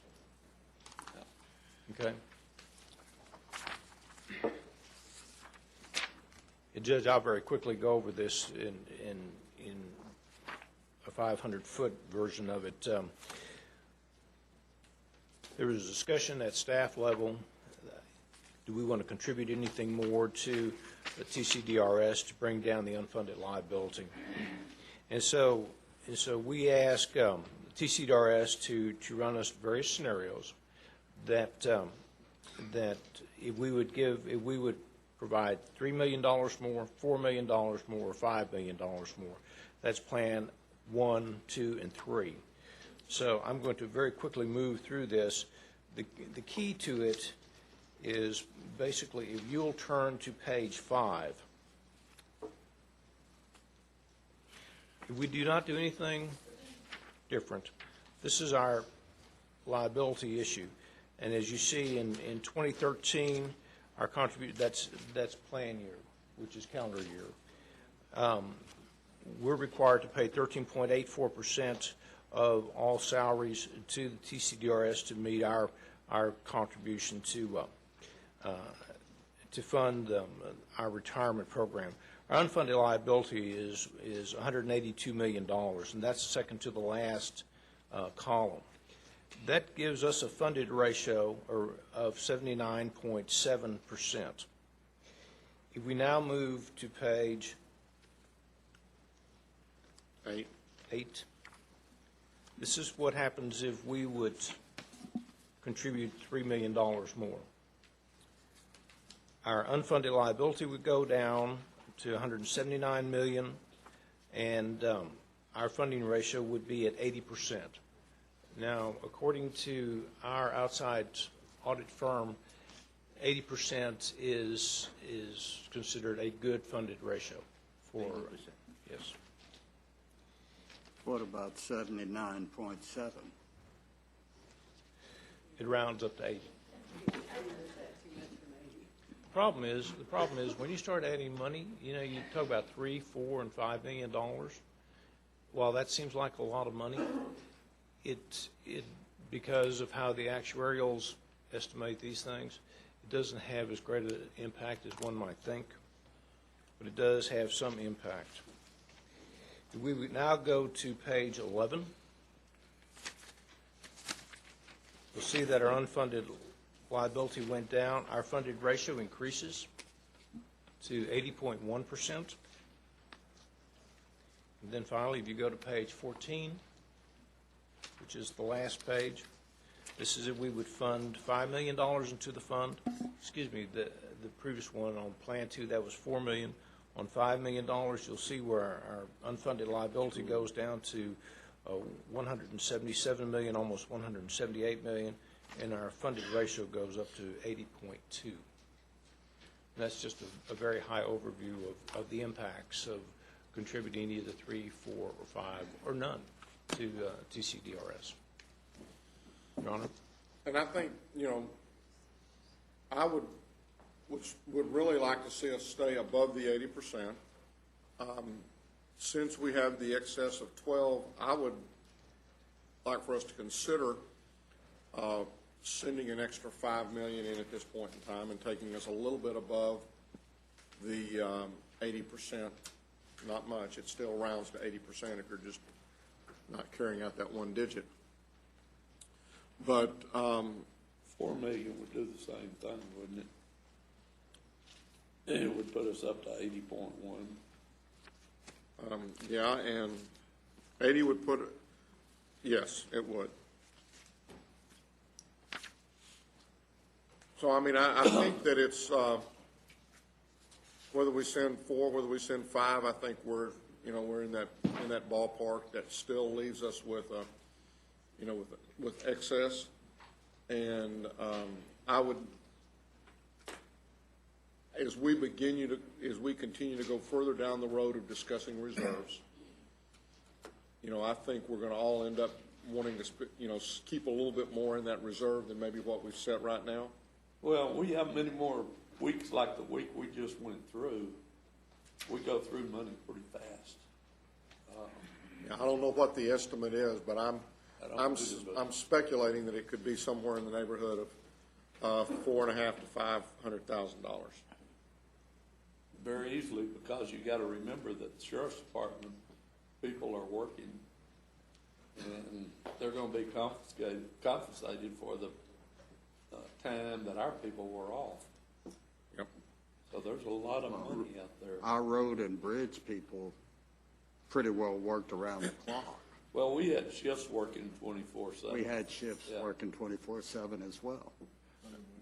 Renee, the $40 million that you were talking about, that doesn't include the available fund in the designated accounts, right? It does. It does. It includes the reserves and the undesignated. And the undesignated. What about there are specialized funds that we can only use those funds for? That's not included in No, that, it right? does not include like special revenue or restricted. Right, does not include. So, but we do have excess fund in those accounts, don't we? There can certainly be amounts in those funds, but the uses, we've never really gone through and determined which ones are truly restricted and which ones the court would have some discretion. And Andy, there's probably 100 different, at least 100 different little funds over there. The bigger funds that we've got, for example, the self-insurance, the health insurance, it's sitting at 12. We pegged it at 8. You've got a little bit more in maybe some of the other. You've got the other big thing that we've got where we could impact it if we can impact some of the numbers if we really got into a bind is in what we call non-debt capital. Because our non-debt capital are projects which we have either not undertaken at this point in time, and we have money set aside for it, but some of the projects in there have been undertaken and will be spent. Example, sub-courthouse. Right. But you've probably got $60 million by the time you add this year's capital, as well as the end of the year balance. Probably about what was this year's capital?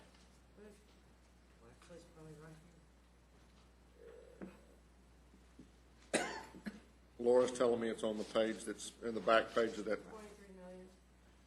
So it's 23 plus whatever our end of the year balance was in non-debt capital. But there's probably 25 million that's tied up between two projects. I understand. I'm just saying. The ones pending Yeah, out there. yeah. So we've got some other places from that standpoint. So we're going through a discussion during the strategic planning process. We talk about we need to have a clear policy about cash reserve. Okay? We need to have a policy about debt. How are we going to manage our debt? At what level is considered acceptable to the court? A clear policy out there for all administrative staff to be able to direct those initiatives in a transparent and efficient way. And then we're talking about a policy on unfunded liability. So I think if we have a discussion and then decide on some of those areas in a written policy and talk about it and vote on it, so that way we can have a clear-cut policy moving forward. And if we need to amend it at a year or 2 years down the road, when we can amend it. Because right now, things are kind of up in the air right now. When do we need to make this decision? The decision with regards to the pension needs to be made today. I'm going to recommend that we go with 4 million. Adding 4 million. I'll second that with a question. Okay. And it's a threshold question for me. Looking through proposed plans 1, 2, and 3, throwing additional money into this pot doesn't seem to get us anything. Our required contribution rate still goes up every year. And that has a lot to do with the COLAs that we gave in the past where we didn't fully fund them at the time is part of that. A part of that also deals with the spreading of gains and losses over the years. And I know that it doesn't, that's a very small, what's our total payroll, our total salaries, Debbie? Just ballpark, is it 240 million, 300? What? Probably 300, I'd say 300 million. So 300 million, while it doesn't sound like, that's about $500,000 a year. That 16 or 0.16% represents about $500,000 less in money that we have to spend. The other thing is that our unfunded actuarial accrued liability goes away in the same year in all 3 plans. No. It doesn't? No. It's like 2036 and one page 5 and 2029 and 2.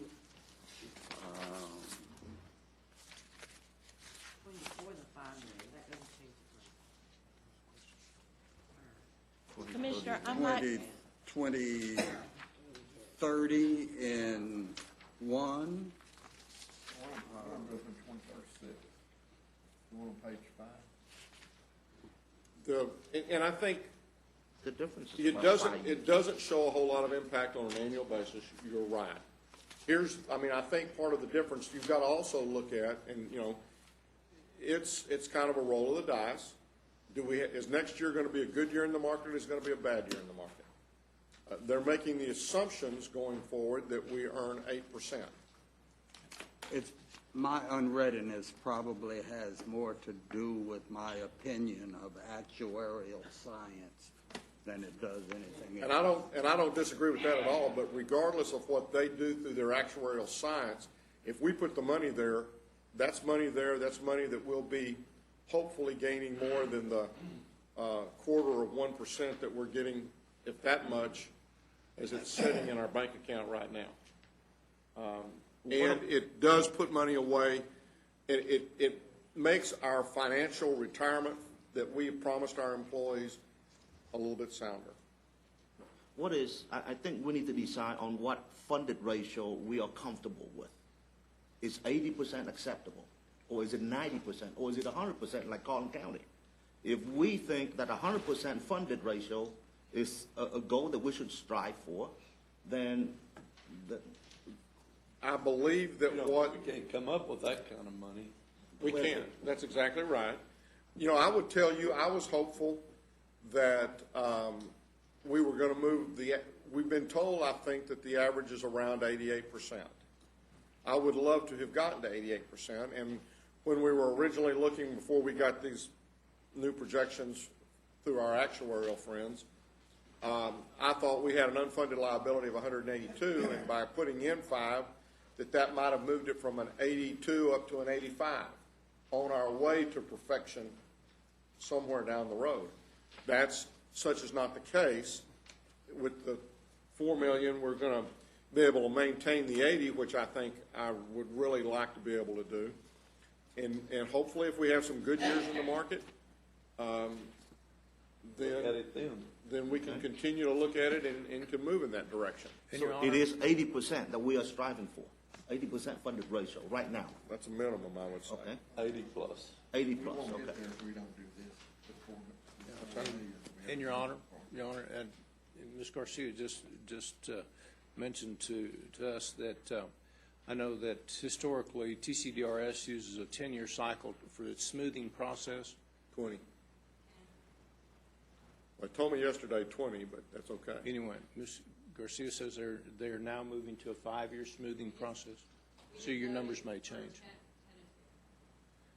GASB requires, you're talking about two different things. You're talking about the required contribution, and you're talking about the GASB unfunded. One takes a smoothing over 20 years.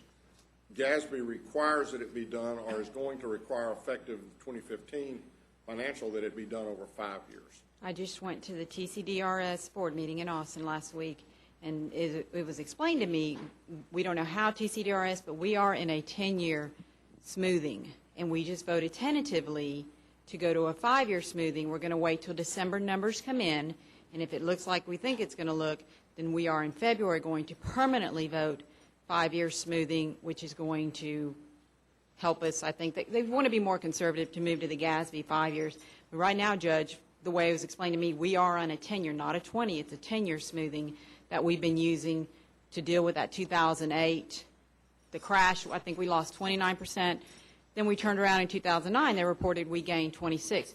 So we voted as a board tentatively 5 years now. Wait till December, get our numbers. They're going to come see the court and say, here's the deal, here's what we're going to do, and then we will vote probably for a 5-year, because we unanimously voted tentatively for a 5-year, but we're going to permanently probably do it in February, just so y'all know that. I was going to send you an email last night. I apologize. But I mean, we need to clarify that a little bit more, because I spent about an hour on the phone with Chris yesterday after we had our meeting, and he indicated that at least our required contribution is still based upon. And that's different than the funding, the calculation for the unfunded liability. Joyce, are you wanting to? I did. The 20 years has to do with the actual amount that we have to pay for benefits for current employees. Okay, so your unfunded liability is paid down to 0 within 20 years. That's where that comes from. Okay, so they, spread that off out over a 20-year period. Okay. And that's the number they come to us every year with.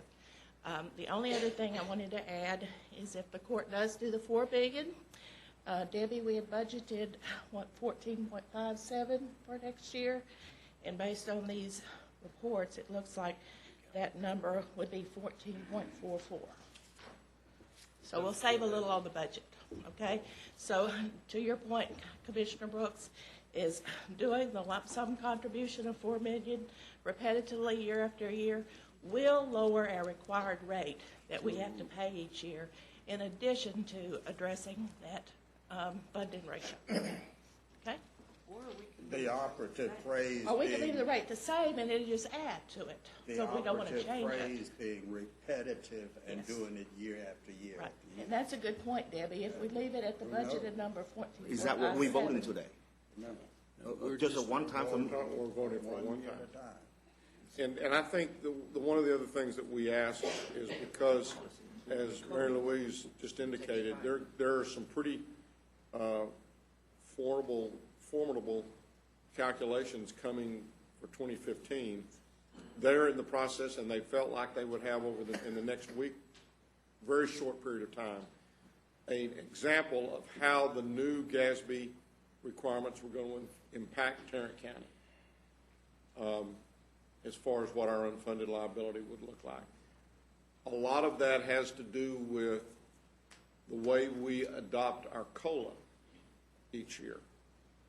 And in the future, we may need to go to not adopting, here it comes, not adopting a COLA adjustment every year, but varying that somewhat so as not to imply a consistent deal in order, because what's happening right now under the current rules. Gives us a chance to catch up a little. Yeah, that's right. Yeah.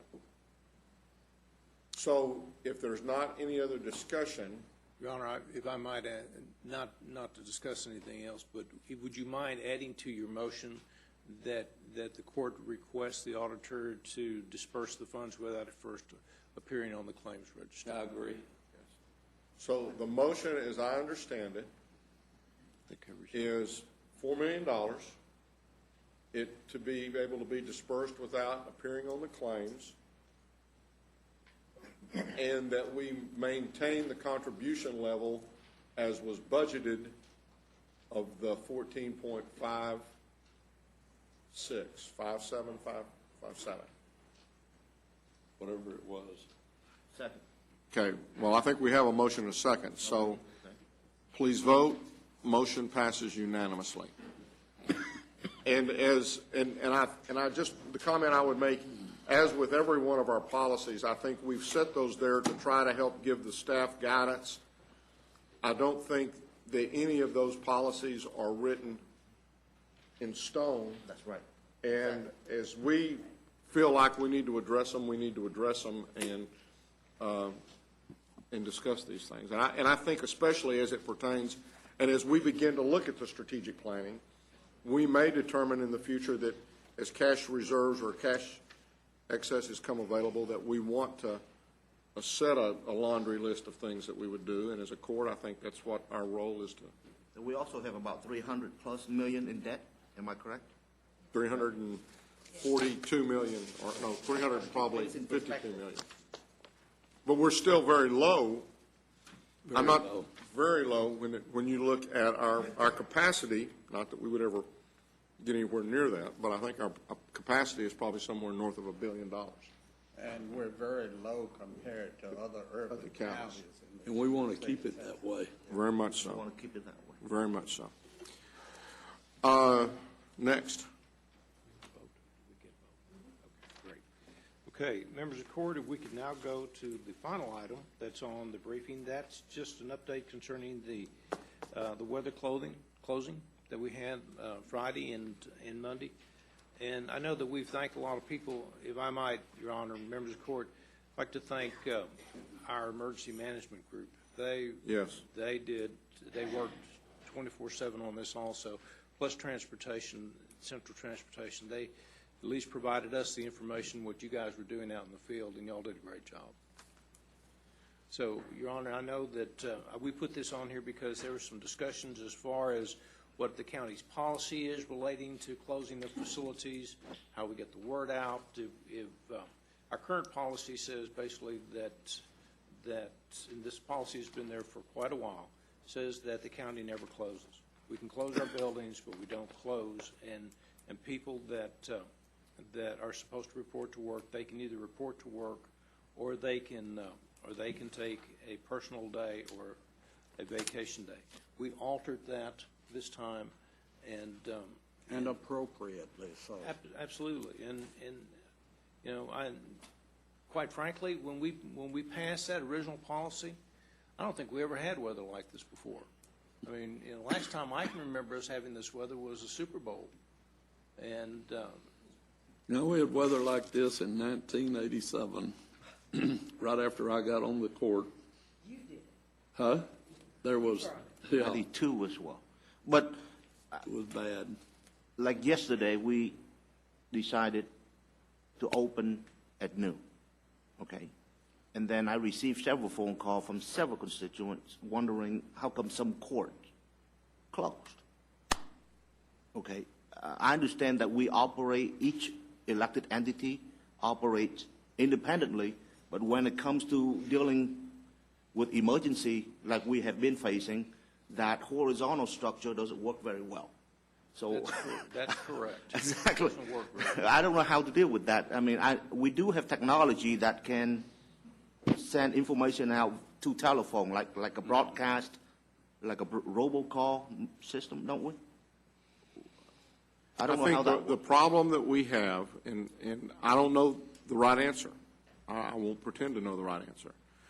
But where we were on this, at least first on Friday and then again on Monday, was that on Friday, after driving down here and looking at the roads as I came in on that particular day, I felt like that even though the rain or the sleet or the whatever was coming down in your particular area, once it cleared out, it was going to do nothing but get colder and get worse.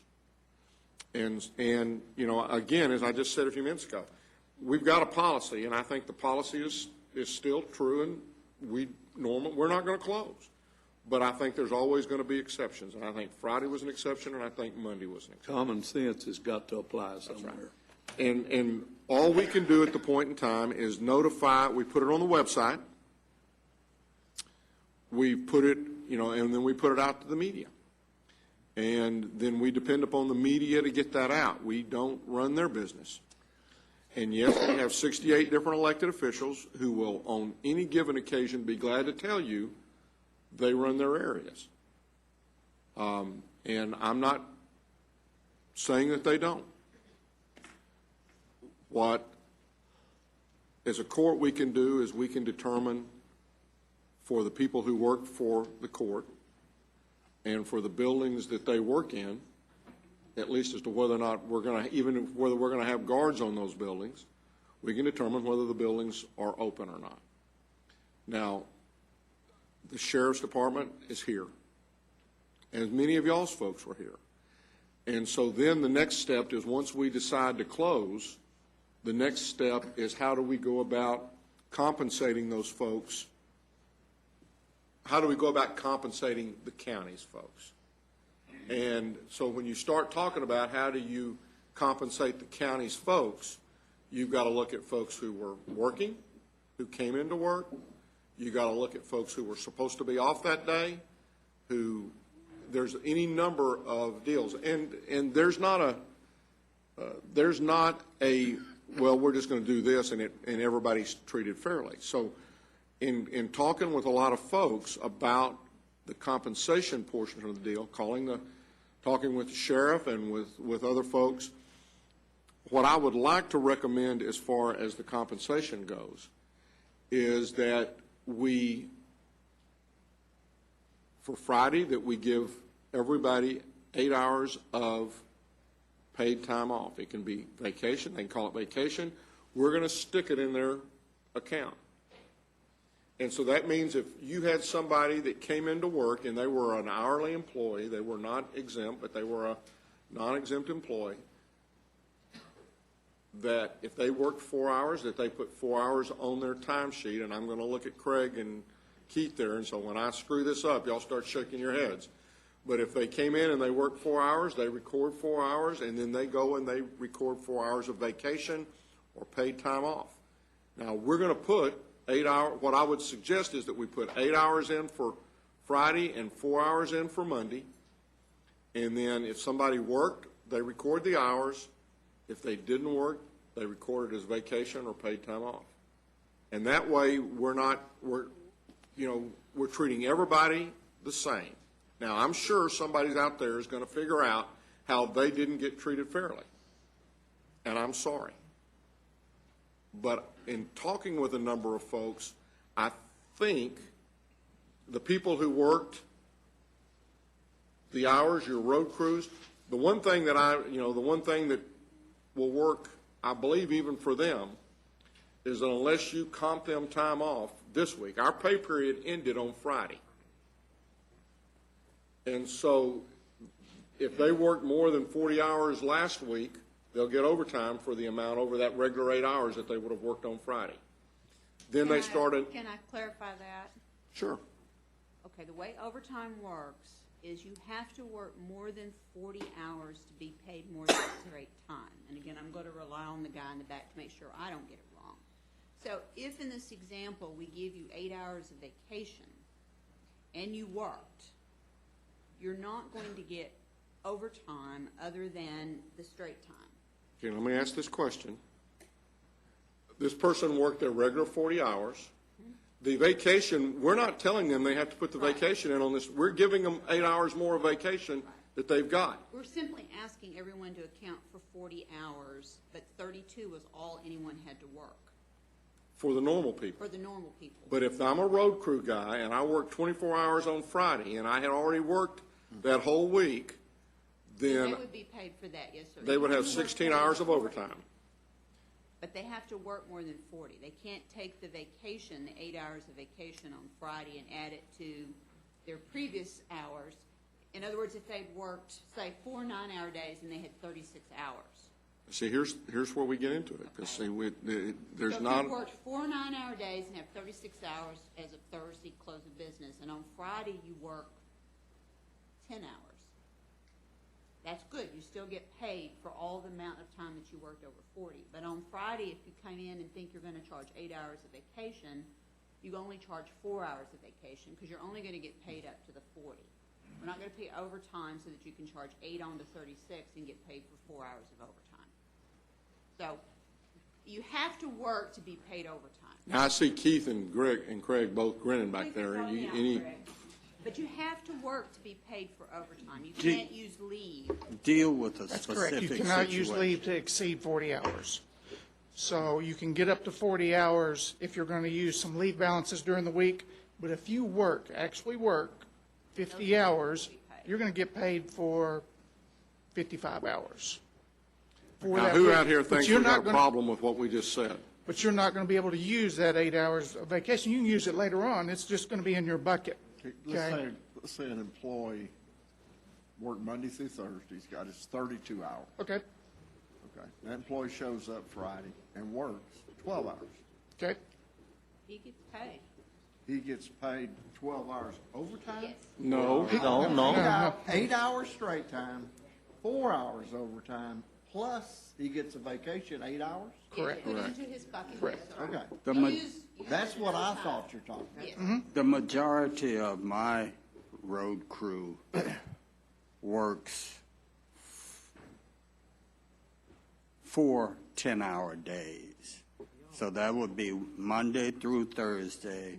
They would have their 40 hours. That's what. And then this catastrophe hit on Friday, and we put them on rotating shifts, and each shift got an additional 8 hours probably per day. So on Friday, they would have gotten, that would have added to their weekly total, and they would have been paid overtime for that 8 hours. Now, Saturday comes along, we started a new That's work another period. week, yeah. We started a new pay period, and so if, you've got two choices. They can work their regular schedule, and if that carries them over 40, then they're going to get paid time and a half for all the hours over 40, as long as they don't charge vacation or any paid time off during that period. Or if you flex them off and say, you know, I know you had a tough weekend, we're going to give you Monday and Tuesday. Now you potentially are going to take them out of an overtime position if you try to do it through, if you try to get them out of that through comp time. Let me back up a few years to when we didn't have this county never closes. We went through this before. Yeah, we did. And we really had a mess with the sheriff's department, if I recall, because they were required to be down there every day for jailers, you know, to do their duties. How did we handle it then? I mean, we should handle this exactly as we did back then, in my opinion, Well, the because only it reason- worked. The only reason we're suggesting, I think what the judge is suggesting this time, is because in the past, we have had issues of fairness and equity associated with people who worked versus people that didn't. In this instance, we believe that it's fair to everyone, because if you worked, you get paid for what you worked, but everybody gets the same 8 hours. So the only gift, if you want to call it a gift, is if you put 8 hours in everybody's vacation bucket, whether I didn't come to work and have to use it to be compensated for that Friday, or whether I was here and can save it to take next August, everyone still gets the same thing. So it's actually the fairest thing that we've come up with. In the past, we've done a variety of different things, and we have had lots of people who felt that they were not treated fairly in the sheriff's department. Because of the shifts in the sheriff's department. Right. We chose this because that way we don't have to try to figure out whether they were supposed to be off on Friday, and therefore they don't get anything. We talked about when we were going to do this closing so as to coincide with a shift.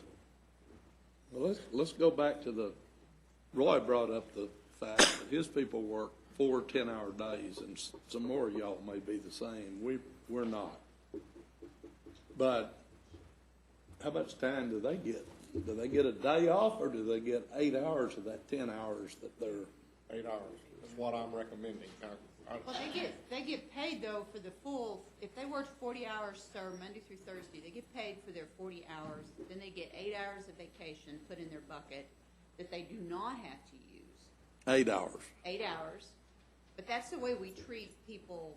But Even you now, also we have pay to account them, for 40. you also pay them for the 8 hours that they actually work. Yes, on sir. Friday. If they worked 8 hours on Friday, then they would get paid for those 8 hours as well. Of overtime. Of overtime. Of overtime.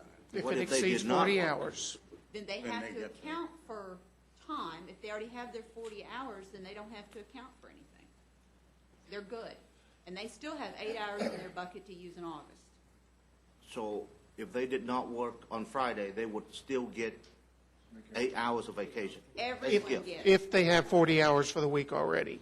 If they do not have 40 hours for the week, say they have 32, then they need to use that 8 hours. I'm still trying to understand the logic. If people did not work on Friday, it's an inclement weather. The county has no control over that. And they decide, I mean, everybody got to stay home, enjoy the family. Didn't work. Then why are we obligated to give 8 hours? How does They that? earned 8 hours and they used 8 hours in the same day. It's really, we're in the middle of a pay week. We're getting ready to pay this Friday. So not only do we have a lot of timesheet issues that need to get resolved, Keith's group doesn't really have enough time to be able to go in and put on that timesheet an 8-hour ice day or whatever else you want to try to manipulate the timesheet. It's much easier if we leave the timesheet alone, because if we start messing with that timesheet, you already have a bunch of people that have entered time out there. He's going to have to take out all of that time and put that ice day out there, and then we go out and put time in. That's really tough at this point in the game. It's much easier if we leave the timesheet and we add 8 hours to their bucket. That way, if they weren't here, they can use that same 8 hours, put it on their timesheet, all is even. If they But did, to answer Commissioner Wynn's question, you're not obligated to do anything. This is your decision making. But if you look at it, it gives the employees a holiday at different times of the year. You make decisions to give people time off from work under your various decisions at that. In this instance, because the county was closed, that was the announcement that was made, then I or others may have chosen to stay home. Other people came to work for whatever reason. If you treat everybody the same by giving the 8 hours, just like you give a holiday, whether you want to call it a nice day, or a holiday, but you put it in their leave bucket, because Craig's getting detailed about not wanting you to mess with their timesheets, and that is very important. But your decision today is to decide whether or not the employee has to pay for that out of their buckets, or whether you, the Commissioners Court, is going to grant them the 8 hours from you. And that's really the decision we need from the court. The mechanics are a nightmare if we have to go in and try to do it through their timesheet. That's correct. But what we're asking you to do is give the employees 8 hours of vacation, holiday, ice day, you can call it whatever you like, but you put it in their leave bucket, and then they either use it now, if they need it because they stayed home and had a holiday with their family, or they use it later if they came to work. And the theory is that the onus should be on us because we're the ones that closed. The employees didn't close the county. We did. Well, and when it really comes right down to it, it's me, because I can't call each one of you individually and us as a court arrive at a decision. And I think, yes, there are people who will have benefited, and there are going to probably be those folks who have not benefited from, if we put 8 or if we put, we're really talking about 12 hours, let's just, if we put 12 hours in the bucket. The deal is that we're going to spend a tremendous amount of time trying to go through and audit everybody to determine and to try to treat everybody fairly, and regardless of how we perceive to be fair, somebody's not going to perceive it to be fair. And so in conversations with Craig and with Keith and with the folks who are doing these payrolls on a day-to-day basis, I believe that the conclusion was if we simply put 8 hours for Friday and 4 hours for Monday into a bucket, then that means that everybody will, we told them that they didn't have to come in. If they came in, great, they'll get a little bit more. If they didn't, do it. And we're talking about doing it now so that if, some folks burn time as quickly as they get it, and if they can figure out a way to burn it before they get it, they would. And so there are some people who do not have the time, and by virtue of this type of a way to do it, then if they didn't have time, by us putting it in their bucket, that gave them the time that they can then use and not have to do that. It's a decision that, I think we will make rarely, but I think this was a rare occasion, and I think the decision I still feel good about the decision not only on Friday, I equally feel good about the decision yesterday. I think we all agree with you. Do you need a motion of some sort? I believe we do need a motion because I think we are determining something. I think Craig needs to word that motion, though. Why don't you go for it, Craig? Why don't you make a suggested motion? What I would like is the approval to move 8 hours of vacation into all the active full-time employees today. And then next week, next Monday, Tuesday, next Tuesday, we move 4 hours into all the active full-time employees. And then we'll have to, I don't know about these, which would include. Full-time employees. Why don't we put down there anybody who accrues vacation? That's probably a good idea. I don't know about there may be a few that do not accrue it, but that'd be good. Those that accrue vacation time, we will put 8 hours today in their bucket and 4 hours next Tuesday in their bucket. I know we're telling you to do this, but I'm going to refine that a little bit to say that if you were a part-time and you are accruing, which I don't know if that's the case, but let's assume they're shaking their head no, so then everybody's fine with the 8 and the 4? Great. Great. I got a question. Okay. So that is the motion. Commissioner Johnson, are you okay with moving that? You okay with that? Yeah. Second. Now, But that doesn't account for those who actually work, and we don't need to do. We don't have to do anything. We don't have to do anything. Those employees, Okay. yeah, they need to enter it accordingly to whatever they worked, and their supervisors will approve it, and they will get paid. And Payroll, HR, and everyone will make sure that they get their questions answered and their time will get entered. Renee, I have a question. If we have employees in our maintenance center that some of them worked, some of them didn't Friday. Those that didn't typically had 32 hours, okay? And then they were told we were closed. So they didn't show up. They don't get a 40-hour pay period? They get 8 hours of vacation, and what they'll need to do is charge that 8 hours we just gave them to get to 40. Okay. That's how they're made whole. If anybody, if they didn't work on Friday, or if they worked a little bit, whatever period of time they need to get to 40, they can take in the form of vacation time in order to get there. So if they had worked 32, then they would take 8. And we will work with you, we've And already. that'll be the next pay period? Or No. The 4 is for the next pay period. That's why he asked for it that way, is that Okay. pay period is in the process of this. Yeah. We're trying to process that payroll right now, the 8. Okay. And then the 4 is next. The easiest thing is if you have questions about a specific employee, call and we will walk you through what you need to enter. I think a lot of that's already gone on. A lot of your time administrators have already spoken with payroll and know the answer to this if you take this action. Okay.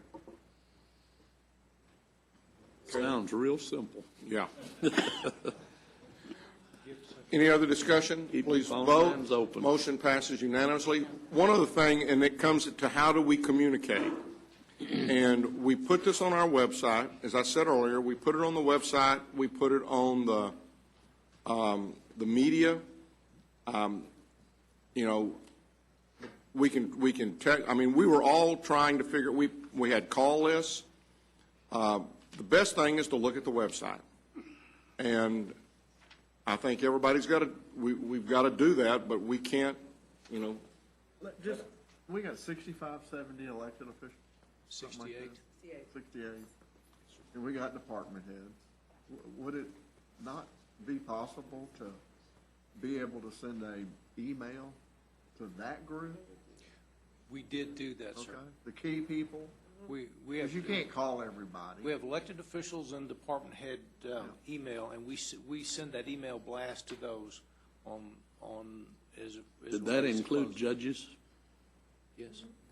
I mean, I would think But- we'd send it to everybody. What happens if an elected official decides to open?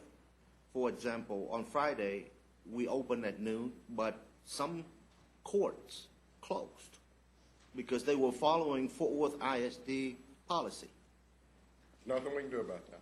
So that's at the inconsistency that the constituents, they don't know whether they should show up for a court or not. Why did you open at noon on Friday?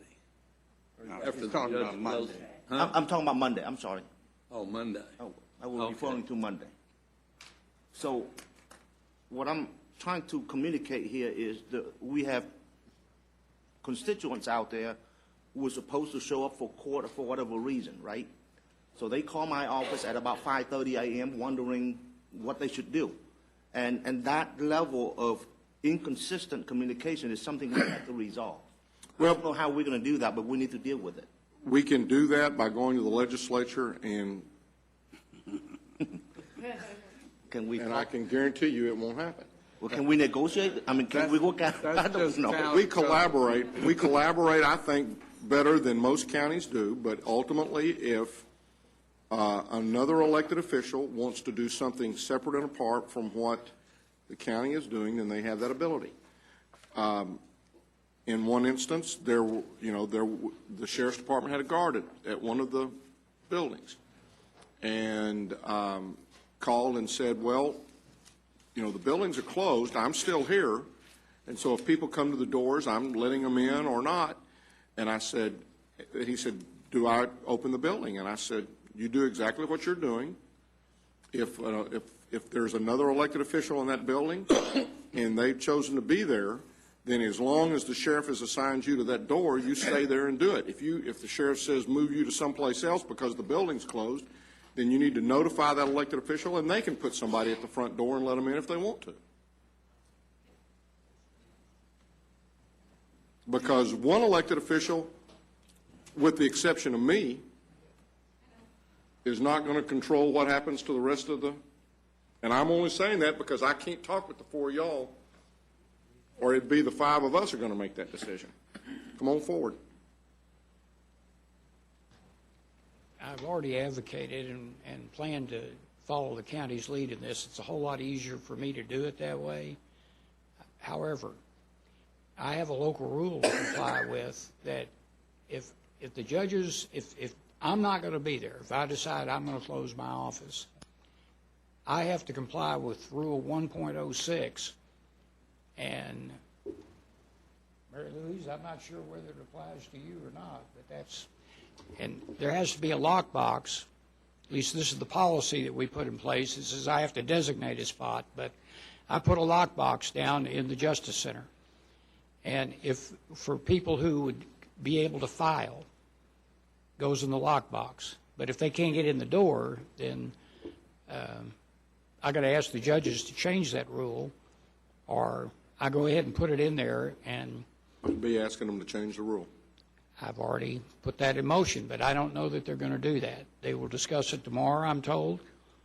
And the clerk needs to, if the courts are running, either the clerk needs to be open, or the default is that lockbox rule. That has been in place under my predecessor, not I hear you, something I did. and I'm not going to pretend that I can take have any authority over them. All I'm going to say is that if we close the buildings, we close the buildings. And then they're going to have to make some arrangement. Well, you just said, though, and that was the first time I'd heard it, that if the sheriff's department locks the doors and then, or is not there, then the elected official can somehow get the doors open, but we don't have the keys. So at least I thought that's what I heard. Do you not have a card pass that gets you in the door? Not the front door where the Well, but where the there's usually a litigants come little in. sign, maybe there's not an exit button on those doors that open those doors up. How are you going to evaluate people who walk in? That's why I don't want to be the one to do that. I agree, but if somebody, if you or if one of those judges are making a decision, then they've kind of taken that responsibility on themselves. Well, I just think it's a little more complicated and needs a little more But discussion. to be less complicated means I'm going to assume that I have authority over you as an elected official in your department.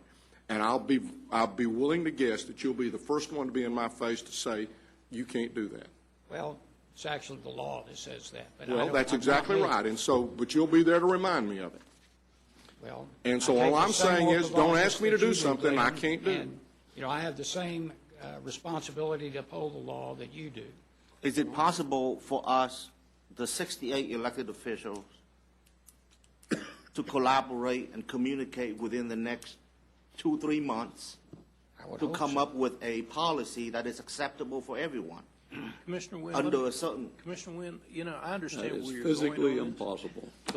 but quite frankly, over the last number of years that I've been around, that collaboration has existed.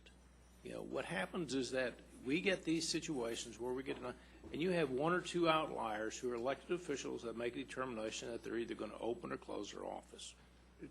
And that's something that they have a statutory authority to do. Nowhere near the majority. And the same number, if I had elected to be open, there would have been the same number who would have determined that they were closed, and we wouldn't have been worried about it because they were closed. But the people would have still come down, they just wouldn't have been there. I assure you that I don't do this because that's what I want to do. I do it because it's my responsibility under the law, not because I'm an outlier or some maverick. We have responsibilities, and that's why it's specifically stated in Attorney General opinions that you cannot set the hours of the district clerk or the county clerk because of their Set your hours. relationship I or agree. responsibility to the courts. I agree, Tom. Now, if we don't comply with that responsibility, I assure you, somebody will hold us responsible. That's Yeah, just but what I said. 1.06 doesn't require us No, sir. That's to what put I'm a guard saying. on the door I'm to saying. let your people into the lockbox. I think I'm probably covered. If I I personally took that lockbox down Friday afternoon when I closed, because I already had people in the building when Judge Whitley called me that morning. I thought it stayed down there. Why? I thought that lockbox stayed down there. No, sir. No, sir. I would think the judge would have the ability to close the building, That's exactly right. okay? And if he closes the building, you can figure out how to get in, or you and your judges, more power to you. Leave us alone, okay? You made the best statement all morning when you said, use some common sense. And that's really what this was about. I have a question. So in the case of ice days and stuff, is it fair to say, Judge Willie, can I call in the evening and see I guess you're the only one that makes that decision for us? That you're going to close the county? Is it come straight from you? Just to have a conversation the night before to see where we're going? Because if we found out at any time early, because we did send out what Jay sent, we're open, we're here, and people got in the car, and you and I talked early that morning. So my only question, and just to ask the court, can we have those conversations the night before? Because if you call me at 4:30 or 5... I understand, but I wished I could say yes, but the But we last can't. instance, when we went to bed, not you and I, but when my wife and I went to bed,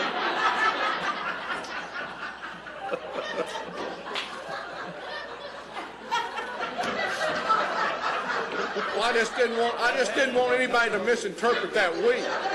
I want What the are you legal backing up on staff. her for? The weatherman told me that the next morning we were going to get up and there were going to be 10 inches of snow on the ground. And there You were. were going to get up, not us. And so I guess what I would say to you is I got up and I drove down here to be down here by 7 o'clock, because the one thing I will say is, if I'm going to have the county open, if I'm in town, that truck's going to be there in that spot.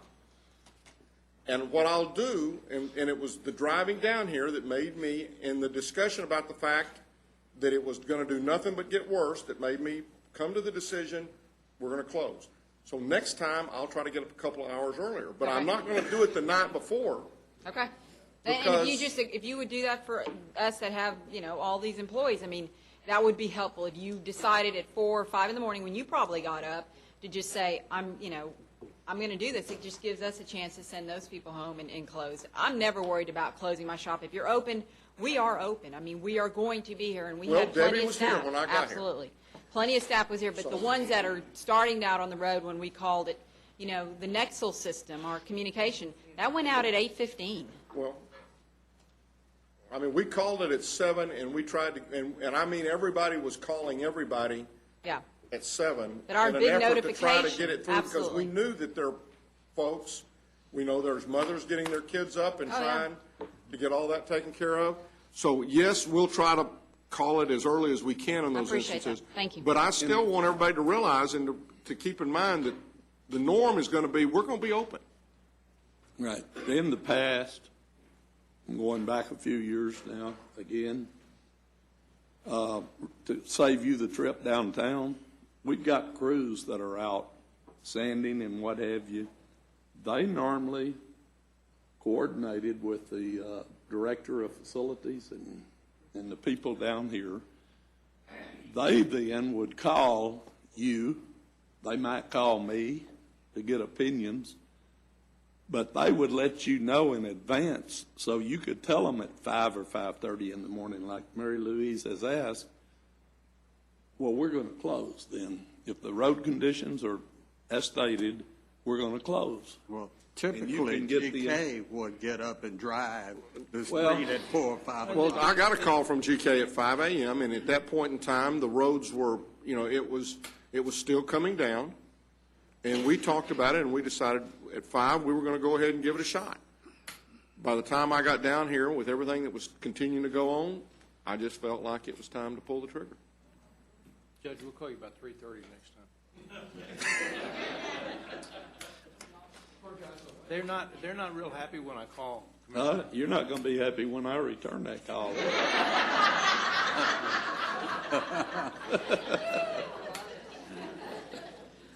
Thank you all. We had that experience.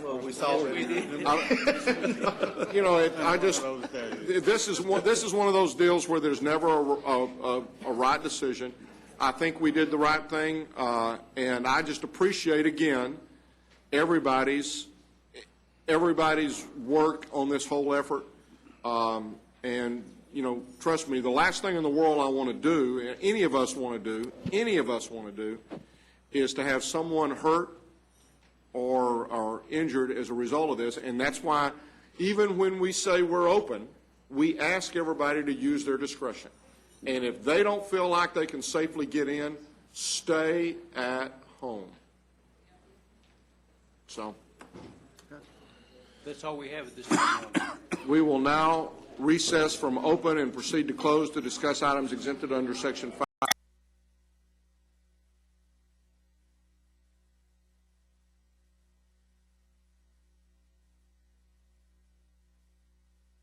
This has already been recorded.